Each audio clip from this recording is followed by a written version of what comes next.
Do do do do do do do do do do. Okay. Anyway, seriously, how is everybody tonight?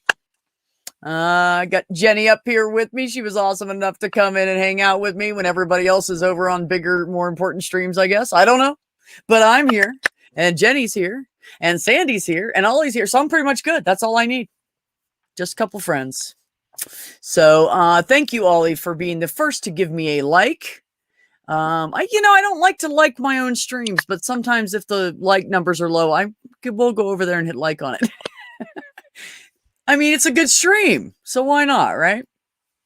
No, Sandy, it wasn't. It was just BSing among women kind of conversation. I was just going to bring you into it, but Jenny and I talked about it, and we were like, "Fuck it, let's go live and see what happens." And if nobody shows up, you guys can jump in, and we can kill the stream and BS in the back room or whatever. I'm open for it. We were talking about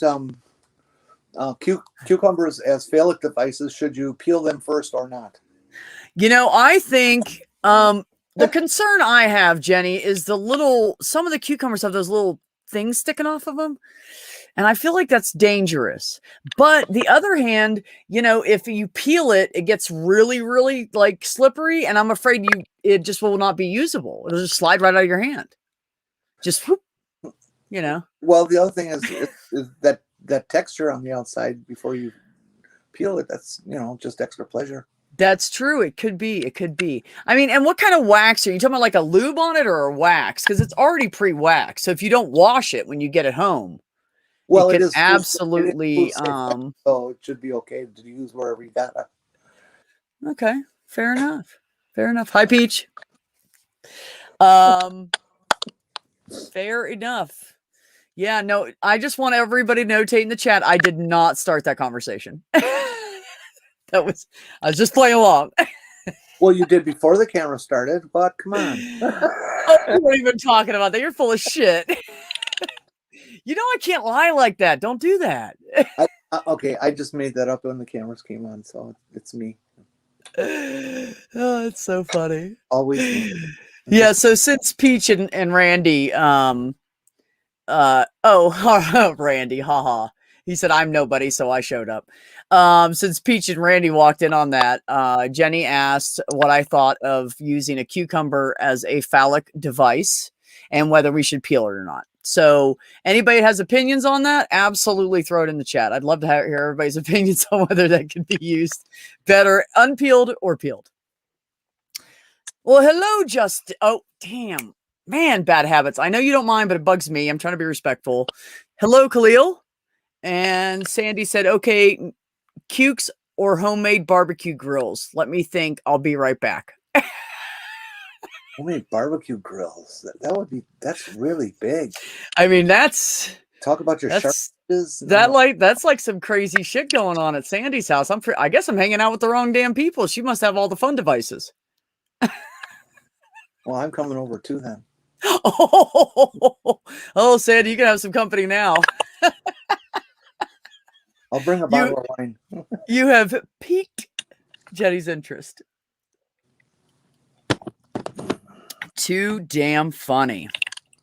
So, but seriously, how is everybody tonight? Tell me what's on your minds. If you want us to talk about a topic or some news that you heard today or whatever, we're game. And I have Jenny with me, so something intelligent will be said.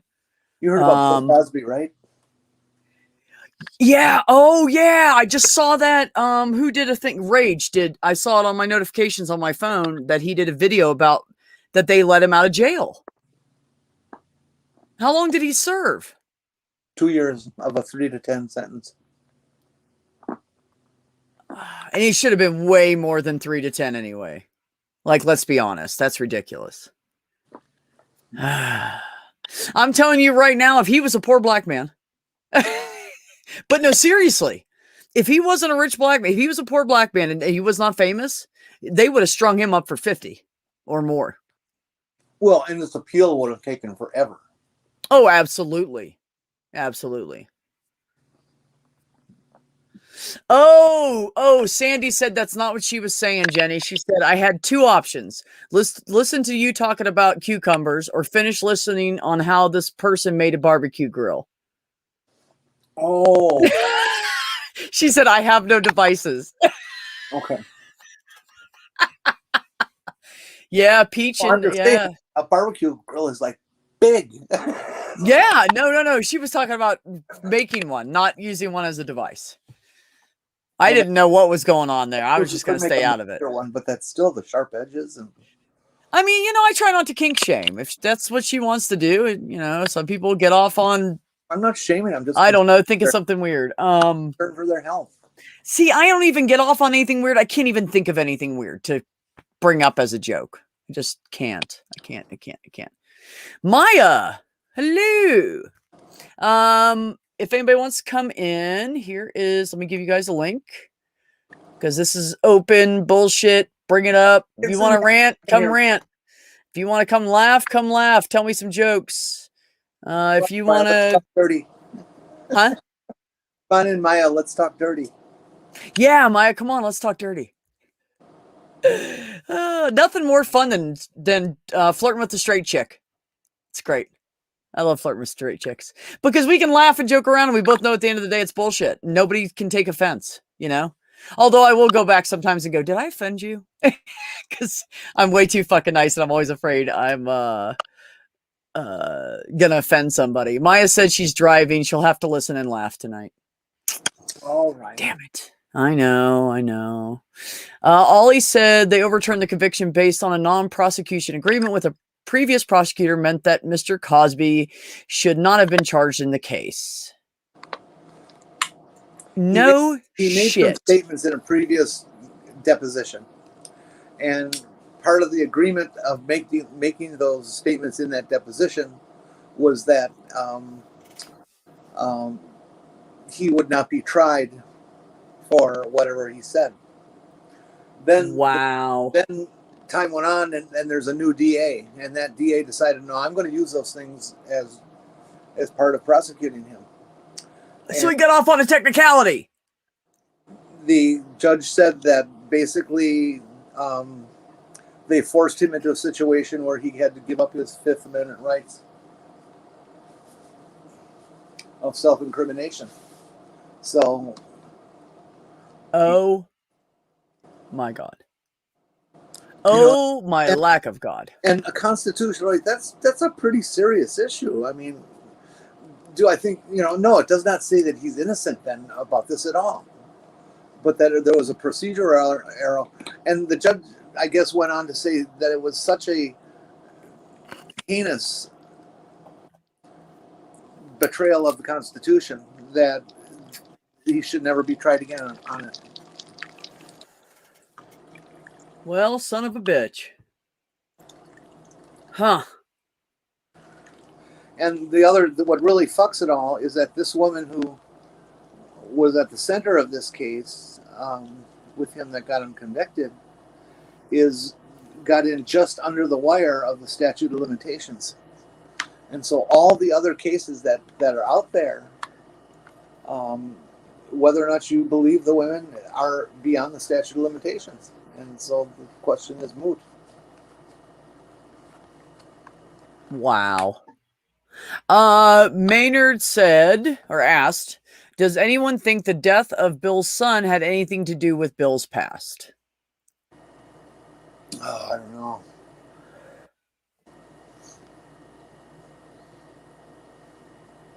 Bill Cosby is such an interesting character. I mean, he was a brilliant comedian. We all know that. Oh, yeah. Oh, my God. And he could...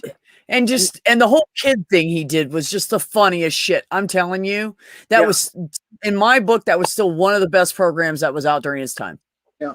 Now, you know that he had a PhD in education, right? Yeah. I think I know. Yeah, I knew he had some kind of a doctorate kind of deal. I didn't know what it was. It was in education. Okay. There's just such a mix of contrary things, Yeah. I mean, I don't want to see any rapist go free, but this case is just boggles my mind. I don't know how to take it apart or feel about it. Yeah. Do Well, I, I it's don't disbelieve any of the women. Why would they lie about that stuff? And it sounds like, well, it's one find the thing to thing. have one or two come up with evidence, but that many, I mean, how many was there at the end? Well, I guess it was like 30, something like that. Okay, that's my point. And this is Yeah. what kills me, right?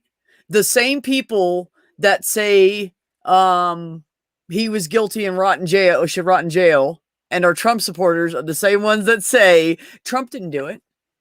Yeah. They don't care how many women come up and say that. But by God, Bill Cosby did it. Yeah.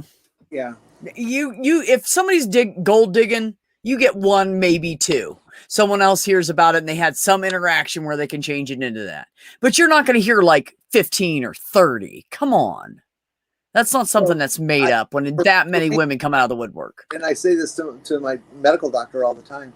If there's double-blind studies and there's anecdotal evidence. Well, if you get enough anecdotals, doesn't that kind of say something? Yeah. If you're testing out something, we're talking about hormone therapy, but nonetheless, the concept of anecdotals is still the same. At what point do they become one valid theory? Right. And so you get 30 women, and this is all anecdotal because it can't come into the court. At what point did that tip the scale? And I think it does, but you can't trust it. No, I agree. Patients, so the whole thing makes me mad. I don't know. Yeah, Sandy, you're right, but he was decrepit and got away with it. Yep, you're right. Yep.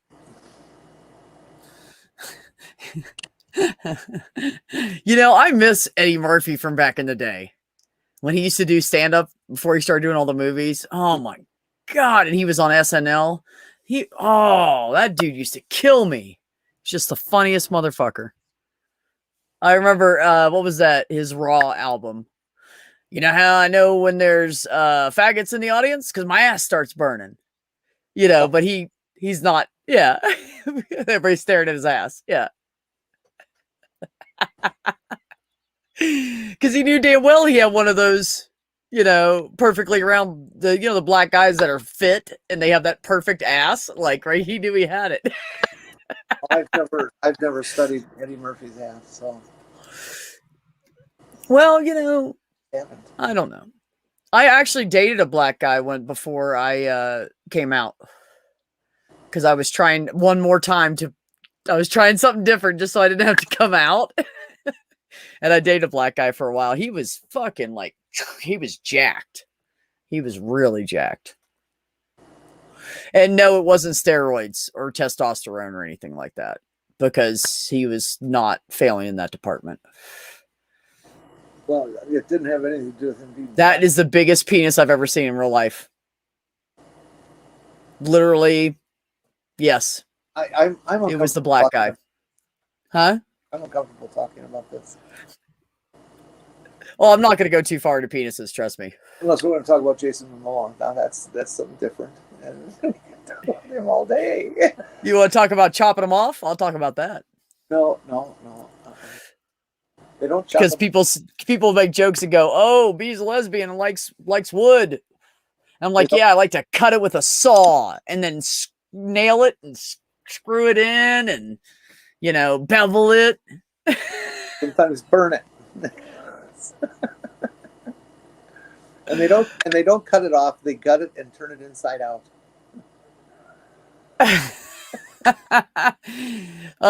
Delirious. Okay, was it Delirious? I thought it was Raw. Was the second one that was good but not as good?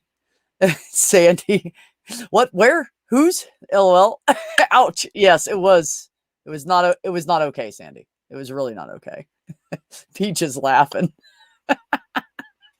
It was my last ditch effort. It really was. I just thought I'd try to go date somebody different and maybe that would be the issue. But no. Just I don't like penis. That's all. Well, thank you from the Philippines. I do not know how to say that. I'll probably slaughter it. Jismar A. Thank you for the support from the Philippines. Maynard, why are you running? Oh, because I'm talking about chopping up dicks. Sorry.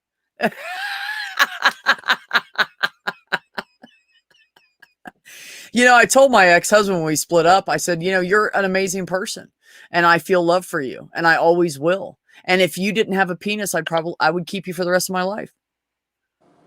And he said, okay, well, good luck to you.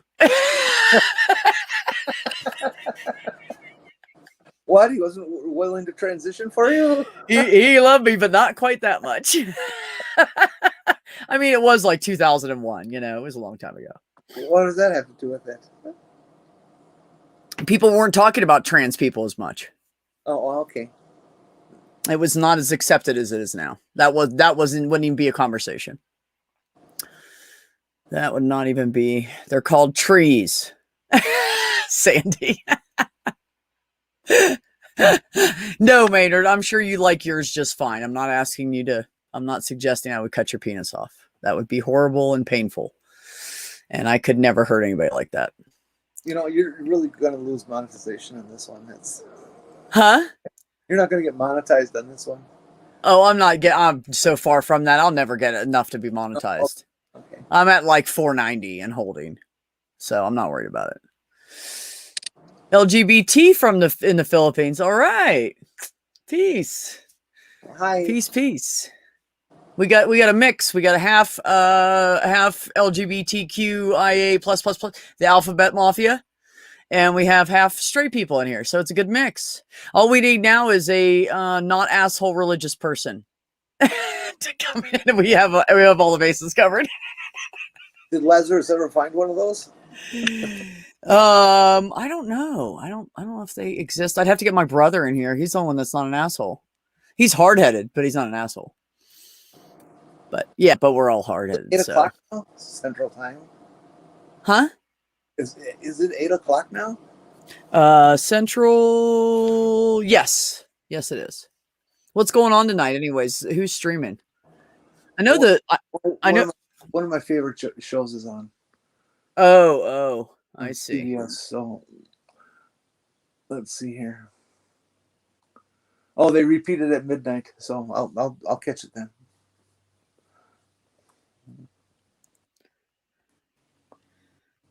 Are you frozen? Nope. I'm texting. You're very good at not moving. Thank you. I really am just a thumb mover when I text. It's just this. I can't type for thumbs for nothing.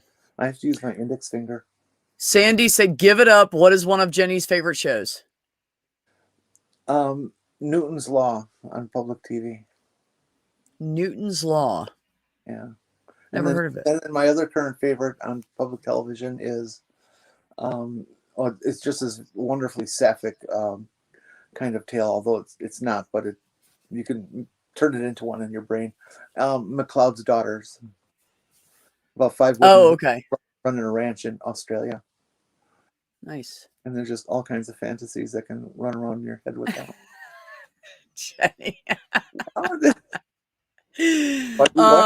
Right? Thank you, Ollie. That's where everybody is. Matt Dillhunty has a show on tonight. That's why nobody's. I was like, where is everybody? And I think the Shills are doing a debate. Modern Day Debate's doing a debate, and a couple other people were live when I went live. So, well, apparently the secret here. What should we debate on? Cat pick what we should debate about. Yes. Chat, you guys decide what Jenny and I will debate. I will take whatever position she does not hold just for entertainment. Because we agree on a lot of things, so it's going to be really hard for us to debate some things. Once again, nobody is here, not there. Right?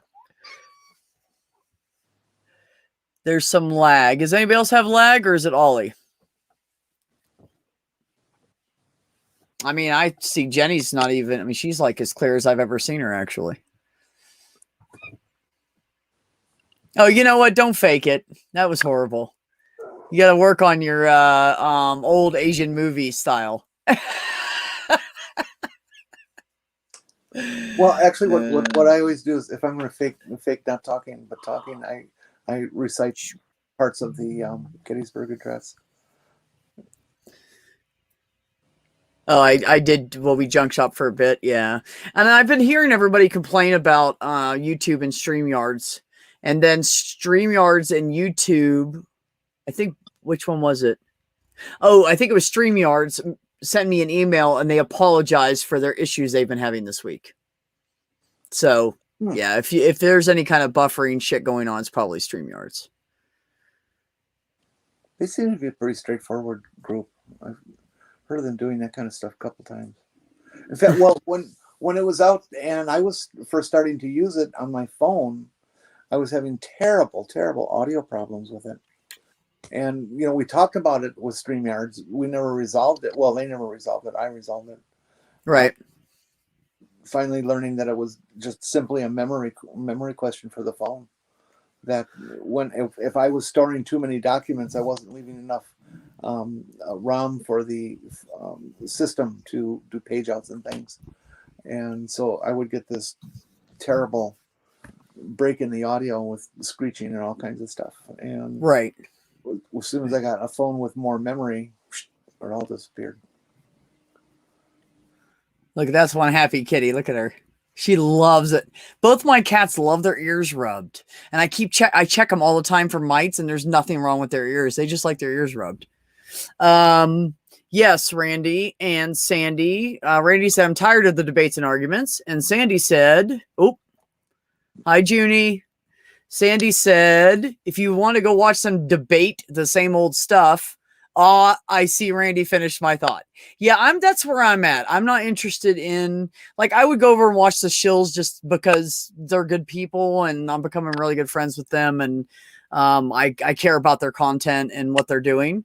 But I'm not a debate person. And even on like Matt Dillahunty's shows where people call it, they end up debating or something. I don't know.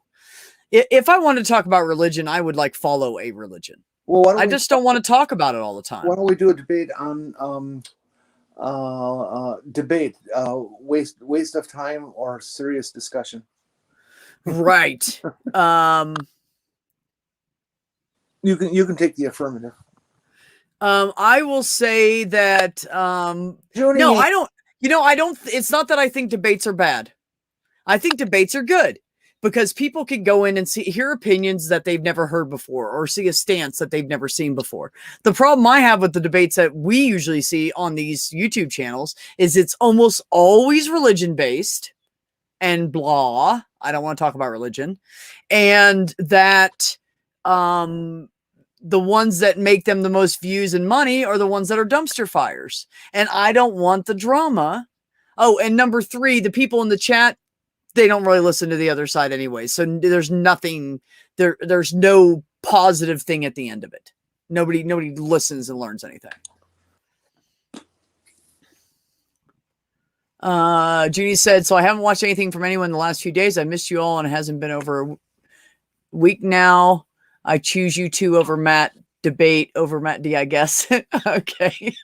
Well, thank you. I appreciate that, Junie. We love you.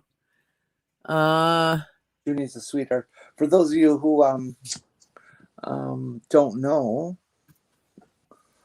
that avatar was drawn by Junie. Yes, it was. I just told her I wanted to be an anime girl. Yeah. Yeah, Junie's great. Junie is great. Ollie, the other one, just make sure you do it so the first one doesn't get all the attention. No, actually, the truth is that she's always liked it. My boy, when I got him, he was already a year old. Well, he was like 9 months old, and someone else had adopted him out of the same litter she came from.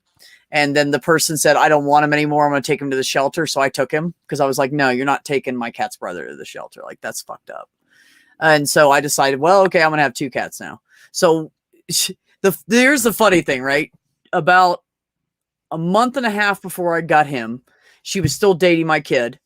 And she came over and she noticed I was rubbing the cat's ears.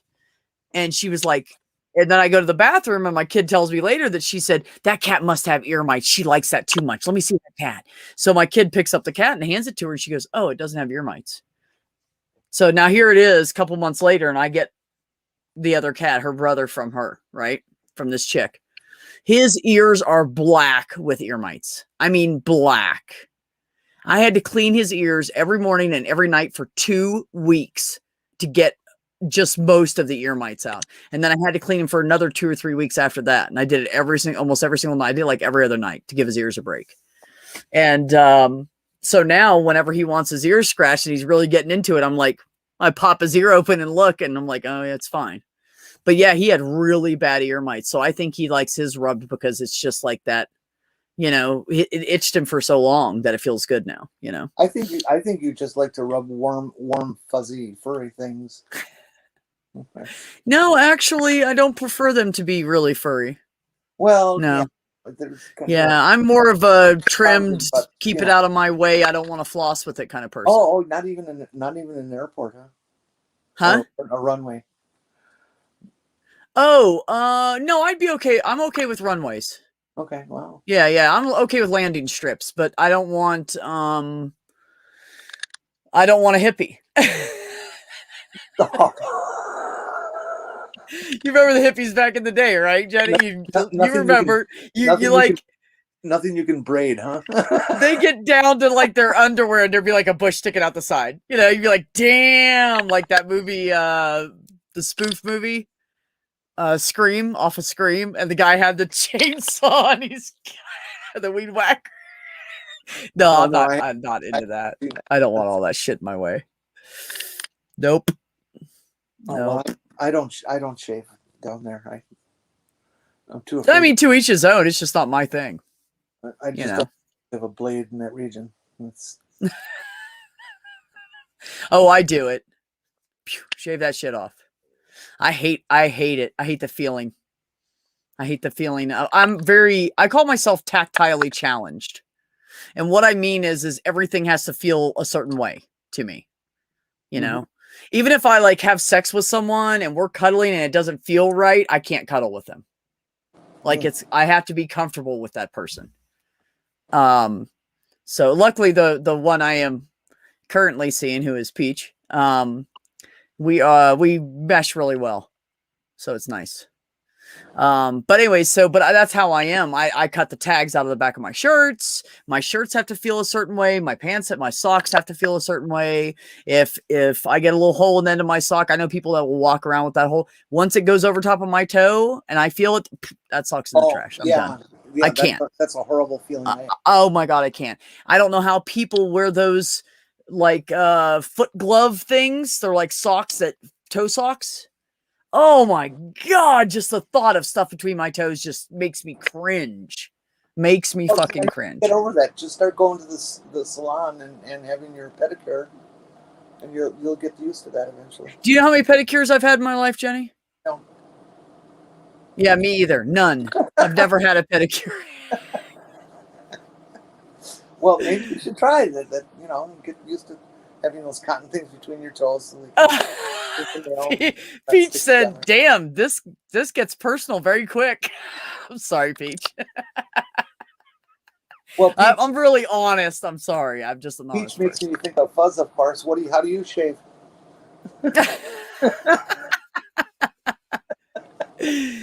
Well, her name, and I'm gonna slaughter it. I'm gonna slaughter it. Just so you know, Peach, I'm gonna slaughter it. But her name is pronounced Peachy. So it sounds like peachy. And so people call her Peach. Oh, I see. That's where the nickname came from. One of my friends walks barefoot everywhere. Yeah. Yeah. Yeah, I used to love barefoot until I stepped on that razor blade. I'm not kidding. Oh, when I grew up, when I was a kid on the farm, I walked everywhere barefoot. I had the toughest fucking feet. Like the toughest fucking feet. When I went into basic training, because my feet were already calloused. You know, a lot of people will go in and their feet are sore because they have to build up callus with the combat boot. Didn't bother me because I ran around. I'd walk on gravel Just walk straight across gravel. Didn't hurt me. I'd rather have my feet nice and soft. Sorry. Sandy said, yeah, well, we started with peel the cucumber or not. So, where was it going to go from there? Hi, Ox. Ox said hi to you too, Jenny, just so you know. I don't like hairy armpits either, so. Yeah? Yeah, I'm not into hairy. I don't like hair. I just don't like hair. I don't like hair.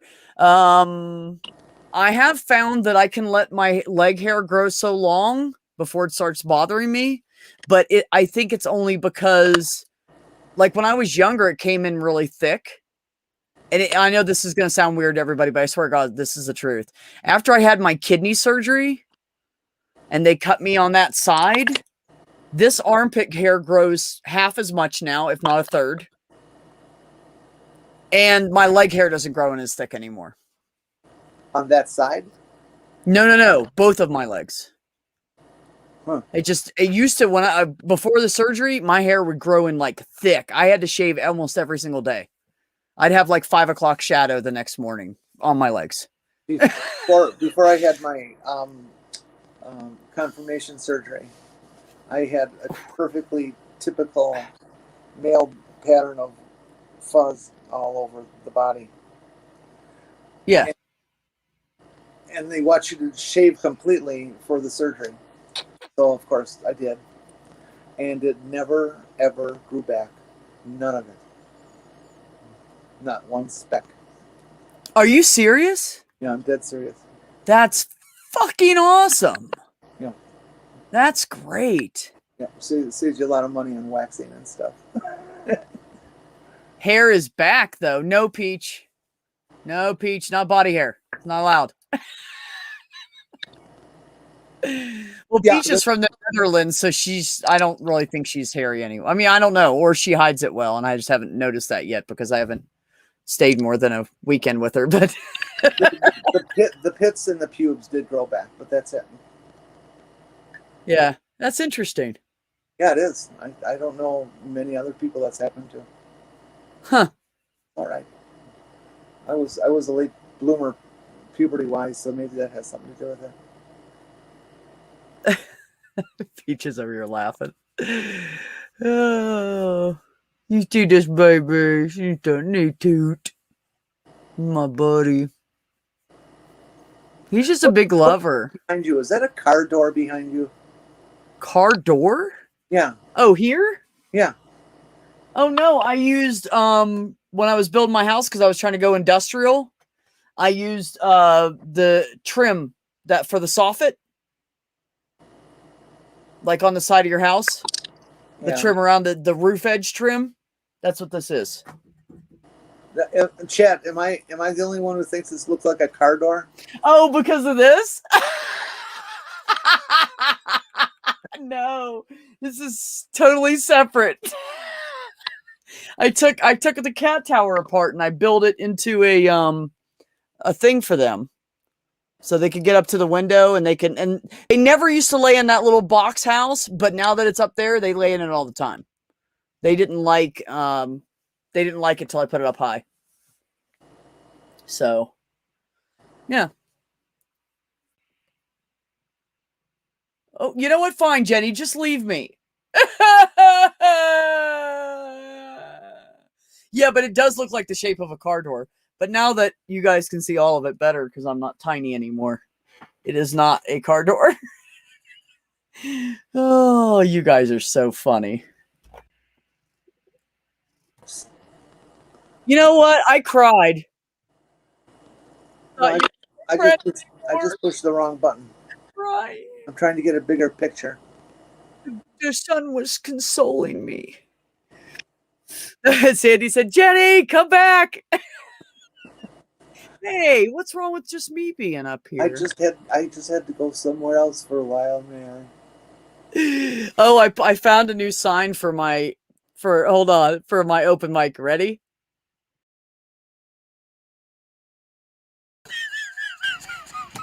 The bullshit hour. It's the bullshit hour or whatever, or however long it lasts. So everybody, you know, if nothing else, just go out and get yourself some tail. Make you feel better. Anyways, look at him. He's like curled up on my lap like a little baby. It's ridiculous. Fucking 14-pound cat. Anywho, I don't know. I forgot what the fuck we were talking about now. So we need to move on, though. I think I'm embarrassing people in the chat. So we won't talk about, you know, shaving body hair or anything anymore. But no, but I am funny about how clothes and everything feel on me. Everything, hats. I have like a shit ton of hats, but I only wear like 4 of them because I don't like how the other ones feel on me.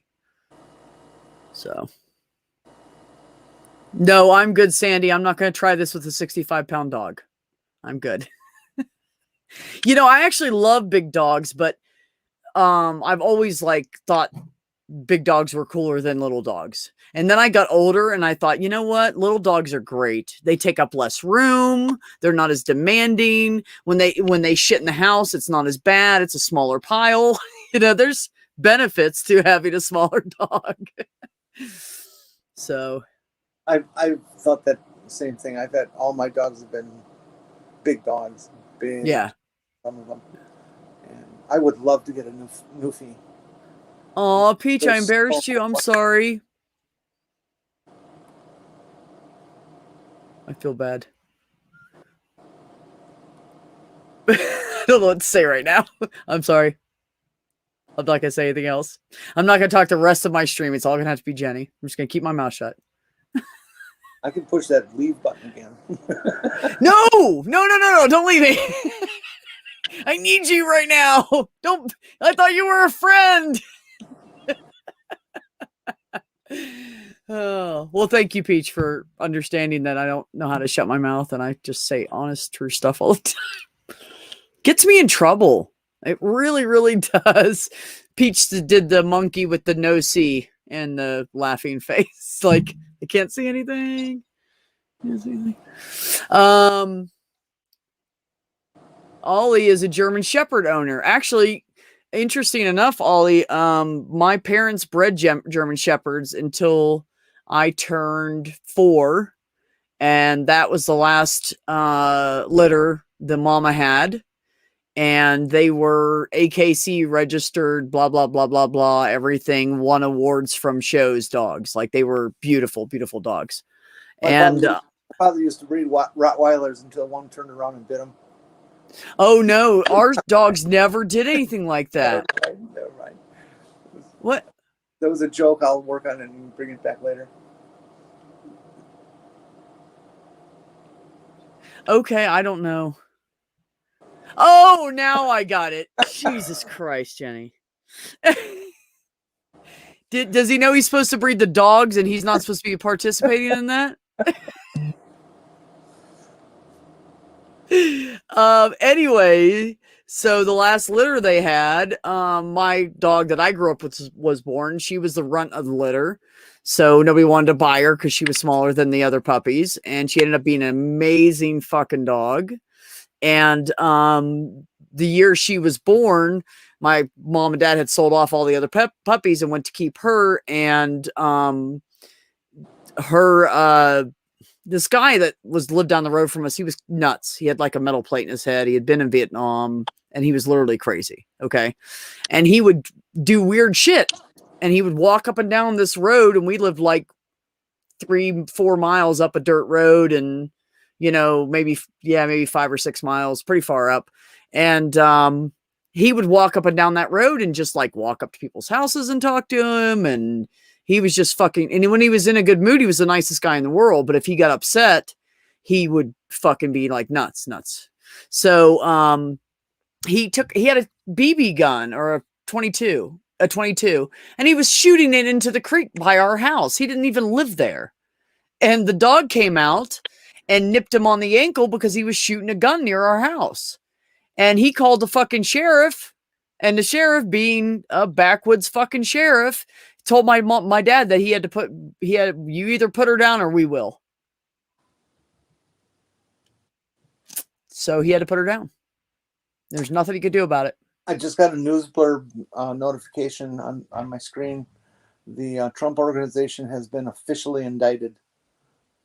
by the Manhattan DA. Oh, good. I want all those fuckers, all of them that were a part of it. I want them all to fry. Oh, it's starting to happen. We can give them all their own little section of the jail, and they can just hang out and die together. No, they should be in the general population. Well, I agree with that, but they're not going to do that. That's not going to happen. I mean, you think of way even back in the days when the head mafia guys went to jail, they had their own part of the fucking jail.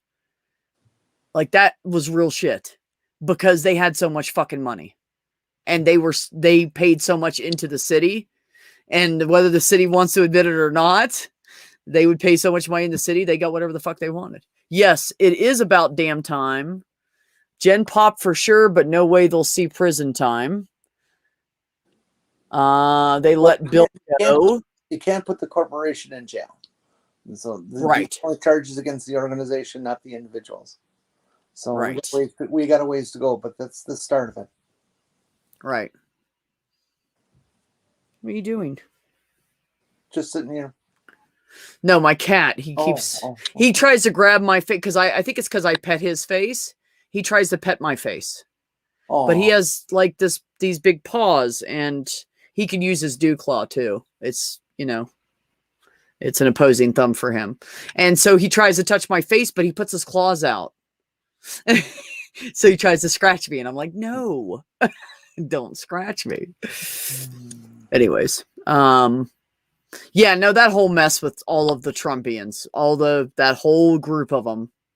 I don't give a flying shit if they sit in jail. I don't care if they're on probation and walking around with a fucking ankle bracelet, whatever, but they need punished, and it needs to be recognized that he's a piece of crap, because I don't want him running for any other office or any of his little goonies either.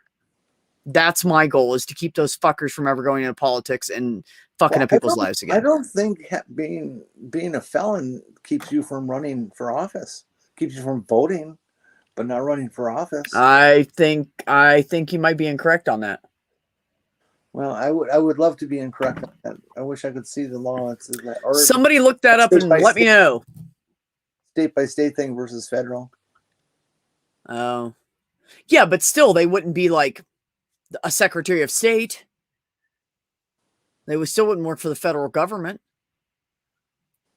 which is fine with me. I don't want them in any high power. That's my thing.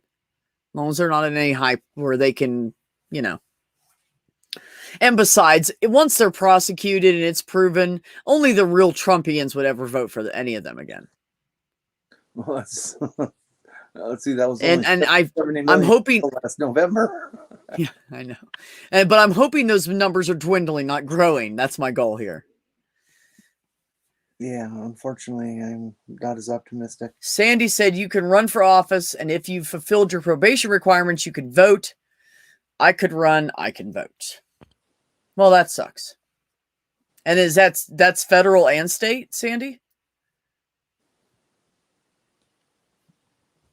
Huh. Well, that pisses me off.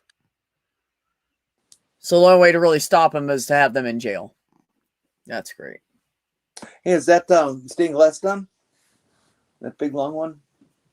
Is it what? Never mind. What'd you say? Never mind. What? All I heard was big long one. Are you making sex jokes again? I am so shocked right now. Jenny never makes sex jokes. Ever. Not me. Trump wouldn't qualify for an entry-level job at McDonald's, but somehow made it to presidency. I agree, Junie. I know. I don't even know. Has anybody heard his recent little rally campaign things he's been doing? Has anybody listened to him? He's like, we as Americans need something wall. Yeah, so we need to blah, blah, blah, blah, blah, blah, blah, blah, blah. I saw a video online during him actually talking. You could see him on the big TV screen behind the stage. People were leaving, and I mean lots of people. Yeah. It was lots and lots of people were just walking out. Yeah. That's a good thing. What happened to my leader? We tried to fucking tell you. You didn't listen. He's a fucking idiot. I swear everything that he did during his presidency, everything where he was on TV or making a speech, it was simply just bullshit to get people to vote for the fucking Republicans. And I swear, this is why he got popular. This is my opinion. I think he became popular because for the first time ever, all the stupid people out there that are like ignorant, uneducated farmers and shit felt smarter than the fucking president. Oh, don't be saying that about farmers. No, I'm saying that about the ignorant Trumpers. Yeah, please. I'm not saying all of them are farmers. I'm just saying people that are ignorant. People that don't have no high school or higher education. I think it made them feel smarter. Oh, we know what the president isn't using big words anymore. We know what he's saying. I know lots of farmers here where I live, and I didn't say all of them are uneducated, Jenny. I grew up around a lot of intelligent farmers. Are not politically astute, but I have yet to meet a dumb one. Right. Well, I've met plenty of them. They were in West Virginia and Kentucky. So, Tennessee and yeah, anyways. Yeah. Oh, Ox. I was fired from a security job in New York. Was told with my conviction I can hold government jobs or offices. Can't get a passport or any of that. Just found out I could vote again 2 years ago. Oh, you can't. Wait a minute. Wait a minute. Oh, you can't hold government offices. Huh. Yeah, no, you're right, Sandy. You're right. I did forget about that. She said, seriously, not everyone who voted for Trump liked him. In fact, they hated much about him, but they were determined to not have Hillary Clinton in the White House. You're right. You're right. That was a big part of it. But I'm talking about the people that are still supporting him and are walking around like a bunch of dumbasses. That's what I'm talking about. I just can't stand the fact that the entire Republican Party has been reduced to nothing more than a band of immature children who think power is more important than the nation, who are willing to completely eviscerate the Constitution, who misunderstand the concept of patriotism to the point where they reduce it to waving a flag and saying horrible hate things against minorities and other marginalized people. It's ridiculous, Party, isn't it? It has just become this corrupt cesspool of political horror, and it's just all it is hate. It's a party of hate. Yeah, and it's a shame. All of it's a shame, honestly. And my opinion is this. My opinion is that the people that are hateful now were hateful 20 or 30 years ago and didn't say it. And now that people are standing up for free speech more, we're getting the hate speech with the good free speech. And I think it's always been there. And I think just some people didn't say anything, or maybe they didn't say anything because they didn't have a platform to say it on. And now that we have the internet, they have a platform to say it on. I don't think it's I don't think it's that much different. I think it's just that something we see it more. I think the internet, because I've seen hate everywhere I've lived, except for basically here, and there's still a little bit of it.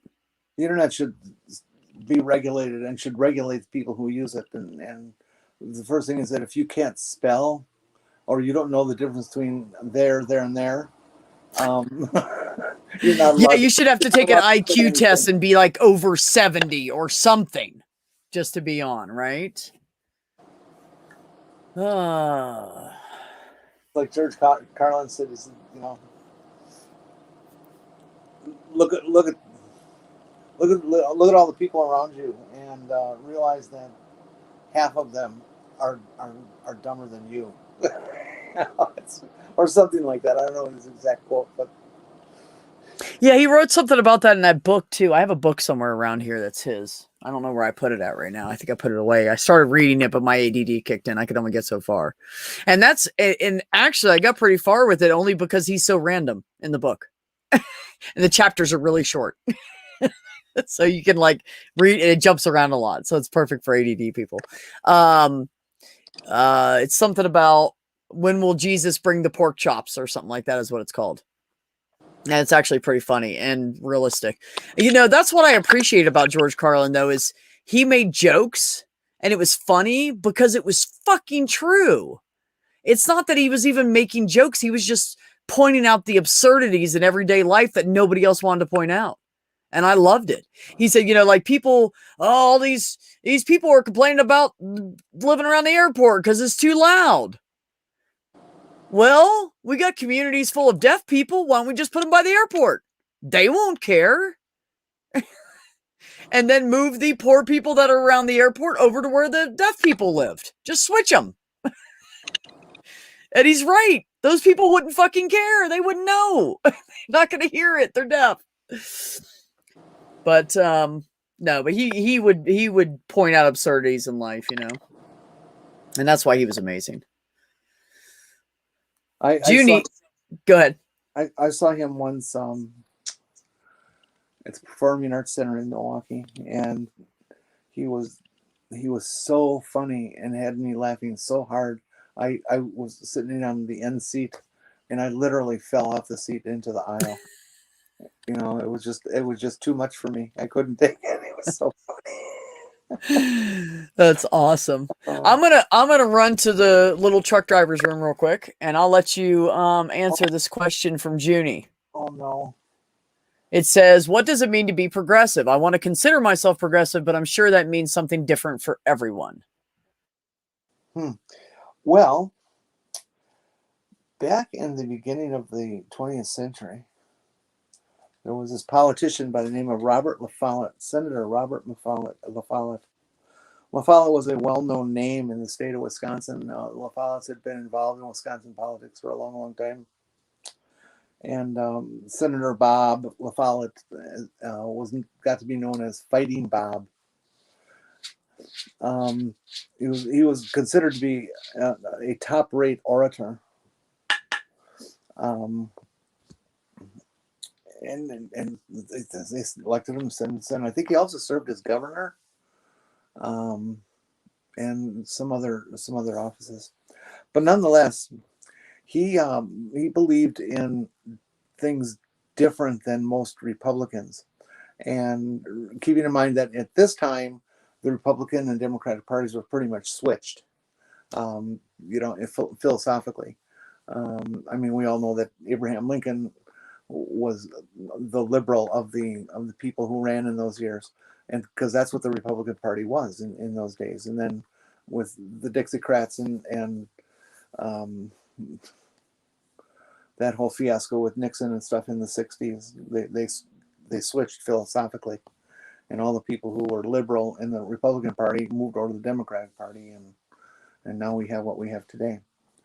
But anyways, back in those days, La Follette didn't think that the Republican Party was going far enough and not really paying attention to the workers and to the needs of the people themselves.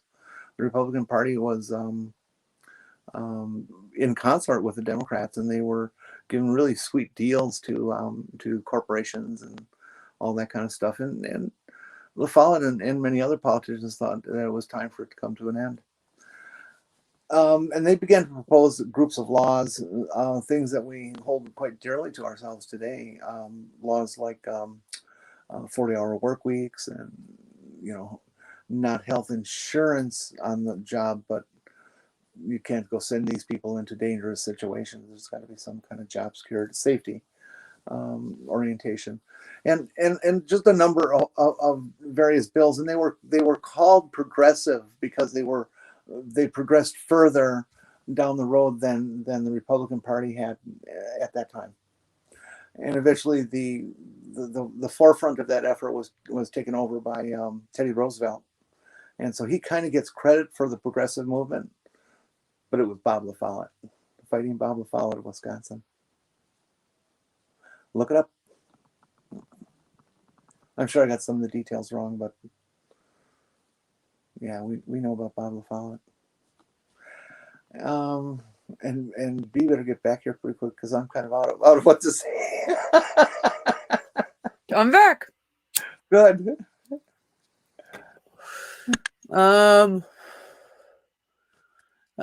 Junie. Sandy says, Junie, that's that very question exactly why I don't like labels. Grins widely. And Ox said, Sandy, I've been called so many things. My only title or label now is whatever. Aw. Well, thank you, Junie. It's only because I have like people like Jenny on, I know, but it's okay. I'll use their knowledge. It's fine. I just tell everybody the same thing. I don't know. I don't know shit like that. I don't know all that history stuff, and I'm not knowledgeable about politics. I know like little fragments of everything, but nothing that enough of any of it to say, oh, I could sit here and tell you. Well, except for like maybe like mental health stuff. I'm pretty schooled on that because of my life, but yeah, it's true. I wish I was smart. Well, it would be nice to be smart. Yeah, whatever, Jenny. You're fucking brilliant.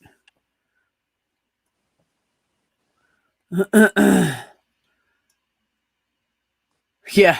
Harmonica Man said, remember the old military phrase, you can't lead from the rear? Today shows otherwise. It's true. Sad but true. Oh, can't lead from the rear. I was. Oh, yeah, lead. Can't I lead from the I rear. thought it was leave. I'm going, well, isn't that the easiest place to? No, that's the best place to be if you're going to leave is the rear. Like, fuck this shit, I'm out. Oh, Junie, I do not think that is true. This is what I do think. Actually, this is what I do know. We have a lot of different people in our community that have different strengths. Mine is talking to people for some weird reason. I don't know why. I'm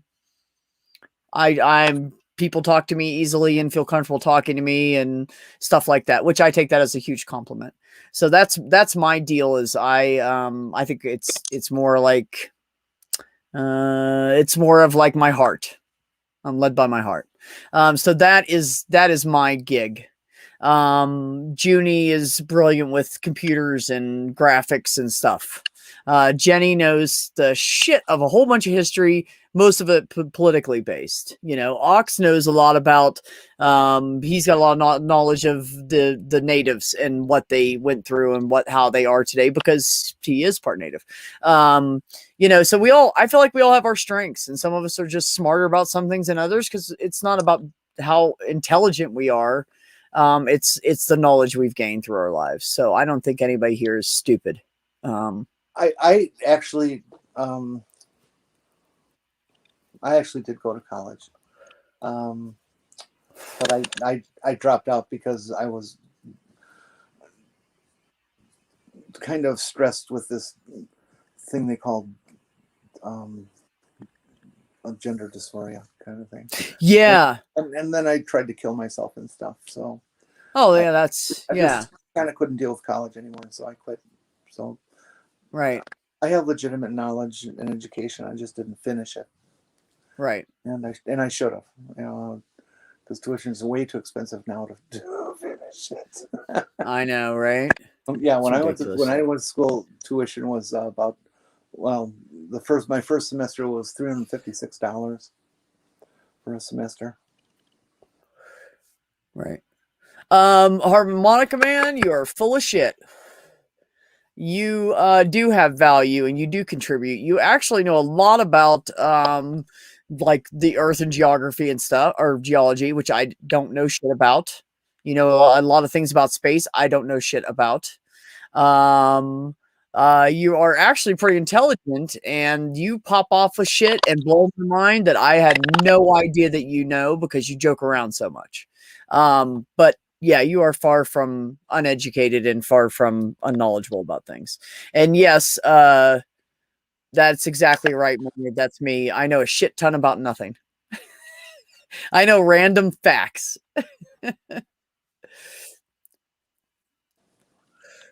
Sandy said I dropped out too, so no problem. And I'm not telling anyone why. Over, done with. And had I not left, someone would have died for real. Well, that's a good reason. see. Junie said going to college got me questioning my beliefs. No wonder some of them didn't or some no wonder some of them don't want you to go to college. Yeah. Yeah, right? Absolutely. Ox said Jenny is the book and B is the librarian. The, the best thing that college did for me was it taught me how to talk and to not be afraid to talk in public. You know, Well, that's good.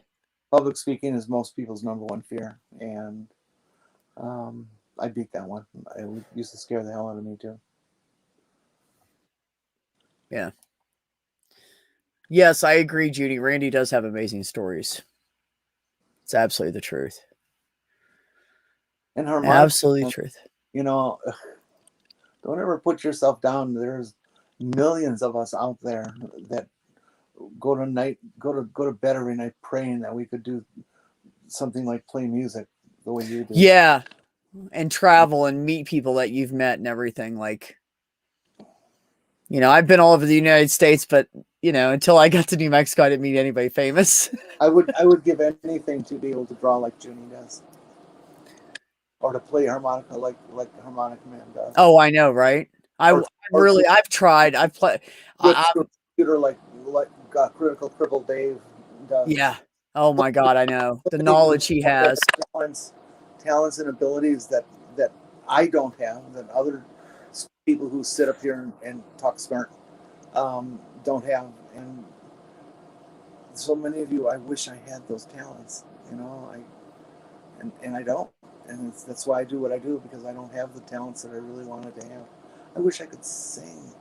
I wish I could play an instrument, any instrument. Yeah. No, I get it. I was okay at drums. I was not great. I enjoyed doing it.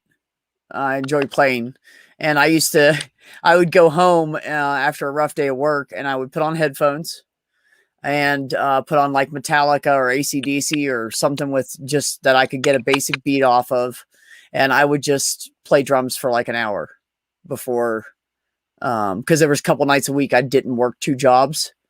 And so I would come home and play music before my ex-husband got home. And it was the most amazing thing. I felt so free, and I felt like I had a release, and all my pent-up tension and everything would just go right out my arms, right off the sticks. And it was great. I never got good at it though. I'm not musically inclined at all. And I really wish I was, like you were saying. Like, I would love to be able to play drums like, I don't know, half of Lars Ulrich. My God, that man is amazing. Hold on. And Jer's here. Or Jean. Aunt Jer, how are you? She said to read above. What comment above? From you? I don't see another comment from you. You're not putting these comments on the screen. I don't get to see them. That's why I'm reading them off to you. That's what I've been doing. Onjur said, please read my above comment to Jenny. I don't see one. And Sandy doesn't see it either. Maynard said, I've offered my life up, but never taken seriously by my family. Maynard also said, that was part 2. Part 1 was, I tried to commit suicide at age 22, only to find out if heaven or hell was real. Didn't care where I went. Needed to know the truth. It didn't happen. Long story follows. I was around 25.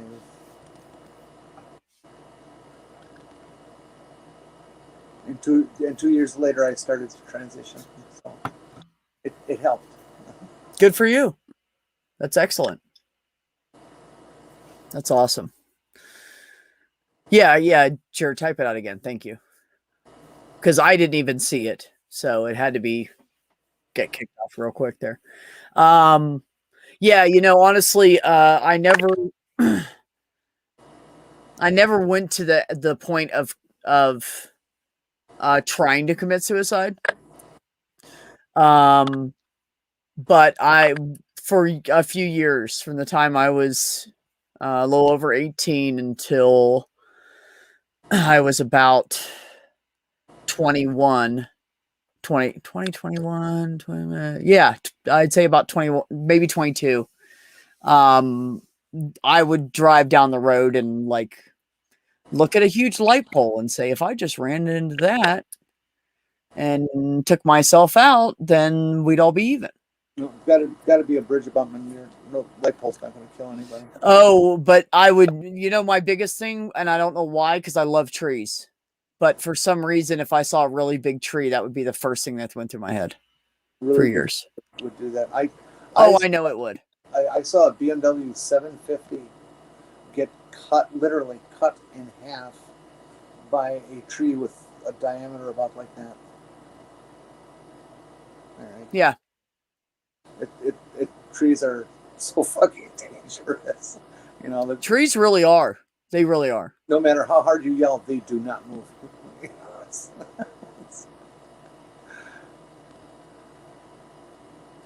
Let's see. Anjur corrected her first post so it would not get kicked off. It says, F you, Jenny. You're effing smart, you a-hole. STFU. Jeez. Let's see. Hold on, I'm trying to get caught up here. Junie said that the reason that they quit college was because of which class did you say it was? Shit. Thought I had that one memorized so I could go back to it. Oh, the public speaking class was the reason that Junie said I'm done with college. And then also, I had debated over the last decade of fully transitioning, but the family is keeping me from doing so socially. Doing so. Socially transitioning is the only thing that I can really do at this point. Oh, Maynard said that's what he did. I drove my car into a parked car on a freeway, no seatbelt, about 76 miles an hour. Yeah, I know what that felt like, buddy. I had a stop dump truck going 60 through 263. Huh? I was wondering if they launched through the windshield. No seatbelt. Did you go through the windshield, Maynard, or the steering wheel catch you? If you're close enough to the steering wheel, it will catch you. It's usually the passenger that flies out the windshield. I didn't care about death, just about heaven or hell, and what was the truth. That's some deep shit, Maynard. That really is. Sandy said I was 52 when they buggered my attempt. And Maynard, every time someone says that in my presence, I change my name to no one and flip the meaning. Do I need to tonight? Touche.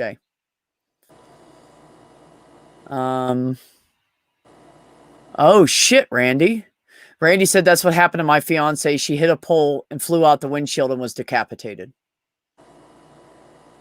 Wow, man. Whew. Well, this is turning into a really fun, squishy conversation that makes me want to puke, and my heart's sunk down in my chest right now. I could talk about some of the things I saw in the emergency room when I worked there. Oh my God! Go ahead. I can tell you about some stupid ass dead people. No, I won't. I'm not into that today. Okay. For some reason, when I was an EMT, it like moving dead people and stuff, it didn't bother me. Now, if it was someone I would have known or loved, well, that would have been different. But it was, most of them were ironic. Okay, like for instance, one guy does bath salts, ends up in the emergency room. We transport him to Grant. And Grant's a big trauma center. And because he had so much shit in his system, they wanted to like cleanse him out, flush him out, blah, blah, blah. And he needed to go somewhere where they could like do all of that. So we took him to the best fucking hospital in the area. So we transported him it was like a 45-minute, almost hour drive out from this little town that I worked out of to Columbus, Ohio. And 2 months later, not even, maybe like a month and a half later, I guess, we get called to pick up a dead body out of a basement. It's that dude. he had done bath salts again. And he did so much this time, he had put a tourniquet on his penis and then took a shotgun. And this is like, I'm telling you, this guy was like 6'4", 6'7", big, muscly electrician guy, right? Long hair. Everybody knows that construction guy with the long hair and listens to like hard rock and shit. Has tattoos everywhere, but really muscly. Big dude. He took a fucking shotgun, sawed off shotgun, and put it in his mouth and pulled the trigger. And then I didn't go on that call, but they had to pull him up out of the basement. And his penis was black because he had it tied off for so long. He thought his own penis was trying to attack him. So that's what that shit does to you. Another guy, we got a call to come pick up a dead body, and it was in a McDonald's parking lot. And the guy had just gone through the drive-thru and pulled over into the parking lot to eat his Big Mac and fries and giant drink that he had, and keeled over dead. Had a heart attack. Didn't even get to eat his cheeseburger. Well, that's not fair. And he was a big, big dude in very poor health. And I was like, well, that's ironic. Another guy, we got called to move a dead body and went into his garage. He walked from his main part of his house out to his garage to get more beer out of the refrigerator outside. And when we picked him up, there was all this beer and soda just stacked everywhere. Like that's all those people drank, beer and soda. Had a heart attack. Died right next to his beer. That's kind of ironic.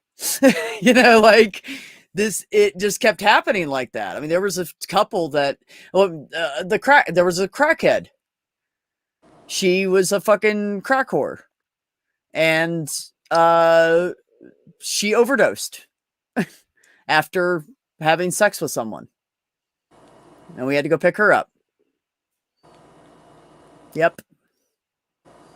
Bunch of pill bottles from different pharmacies sitting there.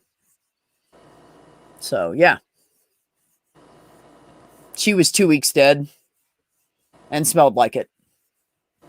Yeah, I see. I couldn't do that job. That would. But you know what it is? This is the thing I realized. After seeing my mother dead and touching her and feeling her and how people feel when they're dead because they don't feel like people anymore. I think it numbed me to everybody else. And because after my mom died, then my sister died. And I touched her when she was dead. And I think it just numbed me. So it doesn't affect me like it would other people. And when I got that job as an EMT, the guys were like, oh, we're going to go pick up your first dead body. And they were like doing an initiation thing to see if I could handle it. And I was not. Like one of them went to move her and he grabbed her hand and the hand snapped off because she had been sitting there for 2 weeks. She was decomposed so much that it just snapped. Like, chicken bone crack. And I was like, hey man, you need a hand over there? You got that? Because they had, the guys I was working with were like 15-year paramedics. They had moved dozens of dead bodies or had a patient die on them. Somebody in the chat, come on in. I have to go for a couple of minutes. That's more stories than I ever heard from my firefighter friends. Oh, Peach, I got all kinds of stories. Randy said gross. It really was pretty gross. Hey, Maynard, come in. You are pretty interesting, actually, and you're really cool to bullshit with, actually. And you haven't been up here and talked to me in I don't know how long. So I'm putting peer pressure on you. And there's the link. Any of you guys, of course, if anybody wants to come in, they can come in. I'll talk to any of you because I love you all. Every single one of you. Oh, Jenny. Yeah, maybe Jenny does have to poop. It's possible. Sometimes you just have to poop. Usually it's for me, it's about an hour. Well, from the time I get to work to about an hour after I get to work. So, unfortunately for my coworkers, they drink some coffee, they go to the bathroom. I just came out and I go, no, don't go in there. Don't. You might want to wait like 15, 20 minutes.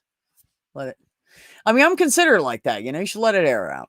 You don't want anybody walking in on that. I don't want to walk in behind somebody that did that and didn't warn me. Yes, Maynard, they feel very still. It's a very strange stillness and cold. Yeah, their skin is cold, like room temperature cold, which is not what you expect when you go to touch somebody that you love. And their skin doesn't feel like it because it's not pliable anymore. And so it becomes very it's not stiff either. I don't know. I swear the best way I could describe it is like the skin on the dolphin. Because I am walking at the bottom of the ocean, but they are getting me. That's really loud, Maynard. Thank you.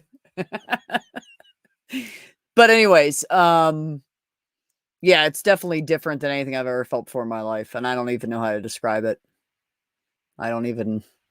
All I can say is if you lose someone and someone you love dies, don't touch them. Touch them on top of their clothes, or don't touch their skin. It will fuck you up. Especially if you're younger and, you know, it's your parent or something. I would not suggest it. So Maynard, what's going on, buddy?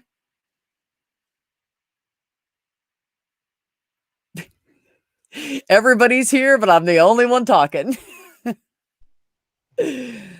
I'm so sorry. Can you give me a minute? I'm trying to kill my other YouTube. I think it's... Oh, you're fine. I was just joking. I don't care. Take your time. I don't give a shit. I can talk for like 5 hours by myself. I live by myself. I do it all the time. I'm totally cool. Too late and I was already fucked up. I don't want to create an echo, so I'm trying to kill everything. No, you're fine. Who's too late? Junie and Sandy, who's too late? Me? I don't know.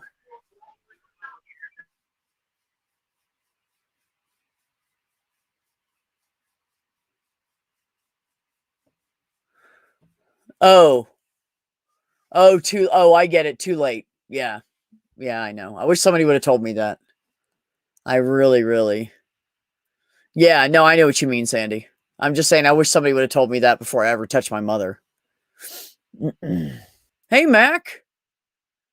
How dark is the perfect toast? I'll have you know, Mac, that I like my toast. Now, it's got to have lots of butter on it, though. I got rules. If it's going to be, I really like it kind of medium. So the edges aren't too burnt. That nice golden brown. And it's just crispy enough on the outside that when you put the butter on it, it soaks it in, but it doesn't make it mushy.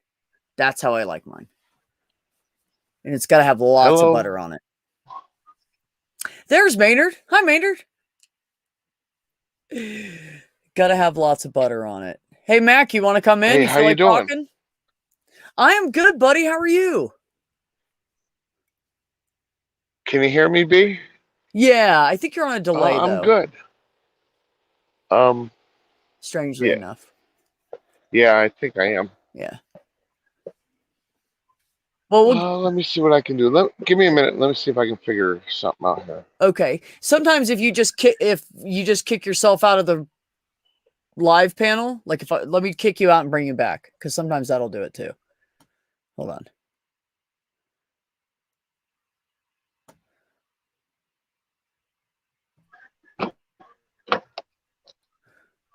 Yeah, no, I know, Sandy. I know. I don't regret touching my mother necessarily. I don't regret holding her hand for a minute when I was saying goodbye. I don't regret touching her face or anything. Just it really kicked my PTSD in hard. That's all I'm saying.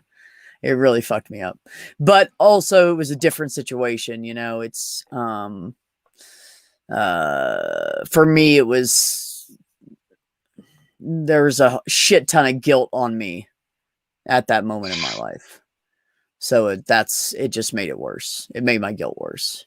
It made it more real for me, and made me feel more like a piece of shit. So that's yeah. Anyways, No. how we doing now, Maynard? Okay, you're back, B. You there? Can you hear me? Yeah, I can hear you. You're still delaying though. Well, play around with it for a minute and see if you can figure out what's going on. I'm good. I don't want to be too loud. Is that any better? No, you're fine. You're fine for volume. Okay. If you're too loud, I'll just turn your ass down. I have the power. Thank you. Here, I'll adjust it for you. Well, I put it out there in the live. Go ahead.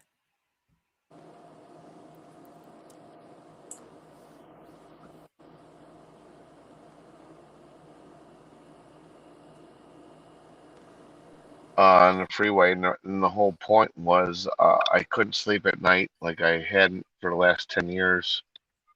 And I Right. finally just told myself, I said, hey, I don't give a fuck. Heaven or hell, I just need to know the truth.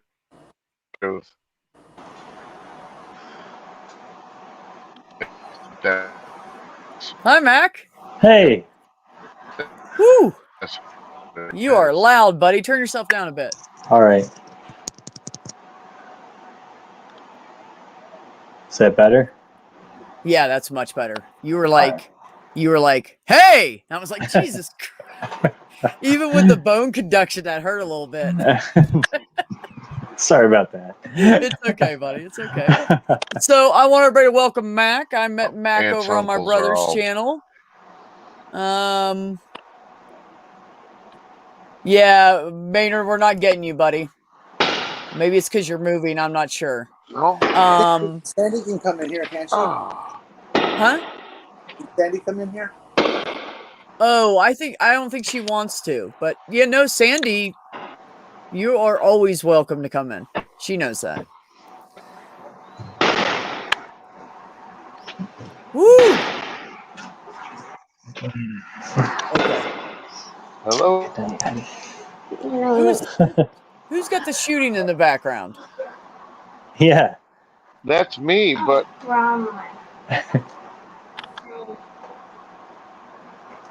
But what? I live in Detroit. Sorry. Oh, Jesus, dude. You know what I'd do? I'd move. Oh, yeah, that's what I did. That's why I'm in a better place now. Anyways, so while Maynard's figuring out his shit, everybody meet Mac. Mac's a really cool guy. He goes on and talks with my brother about all kinds of shit. Really laid back dude. So I'm glad you came over, man. Thanks. Welcome. Yeah. I've been looking forward to an opportunity to hang out with you. Actually, Nice.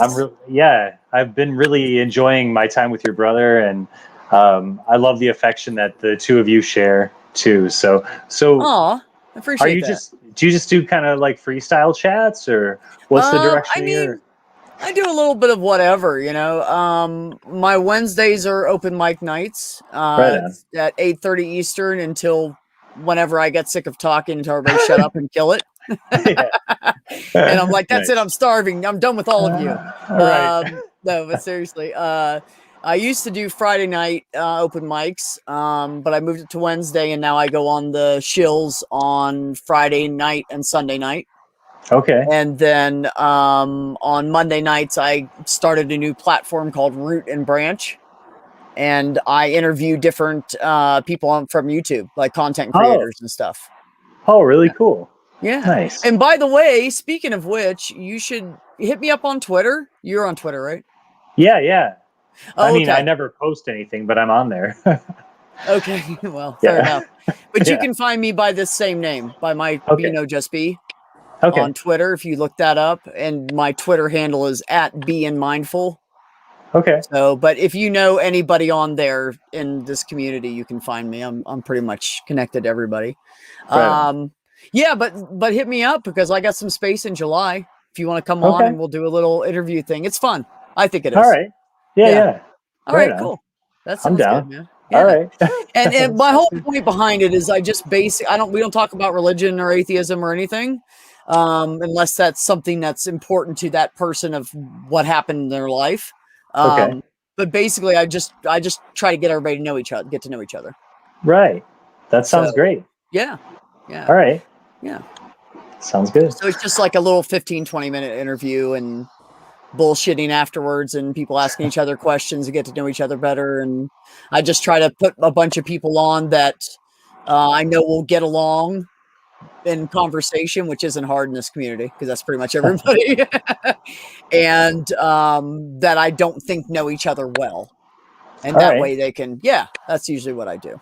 So, it's good shit. Sounds awesome. Yeah. Yeah. So yeah, that's what I've been up to. What have you been up to, Mac, besides hanging out on my brother's channel? Oh, well, I'm a dad. I got 2 kids. That's a big part of my world. Right. I'm a restaurant manager. That's been crazy. The whole COVID restaurant kind of interaction thing has been a big part of my world in the last year and You're a not supposed half to or tell me so. all this now. Save that for Root and Branch. I meant, what are you doing on All right. YouTube? Oh, what am I doing on YouTube? Oh, well, it's actually related. I mean, Oh, really? the shutdown led me to YouTube. So I originally went to school for philosophy, and I dropped out because I decided school wasn't it wasn't where my passion was. So, but philosophy remained where my passion was. So, and there's some really cool things developing on YouTube in that arena. Some really like kind of more for the spectator. Like I think the Darth Dawkins phenomenon is a really interesting, like, let's watch it happen kind of a thing. But then there's also modern day debate and what your brother's up to. And there's the atheist experience, and there's just like a lot of good content in the philosophical realm right now.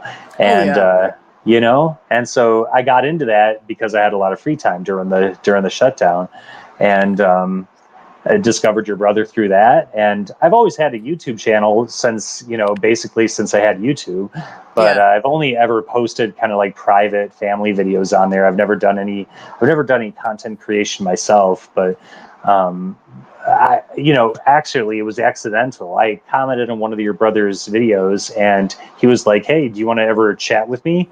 I was like, "I guess I'll go for it." He'll literally talk to anybody. I know. He doesn't care. He will talk to anybody. It's definitely true.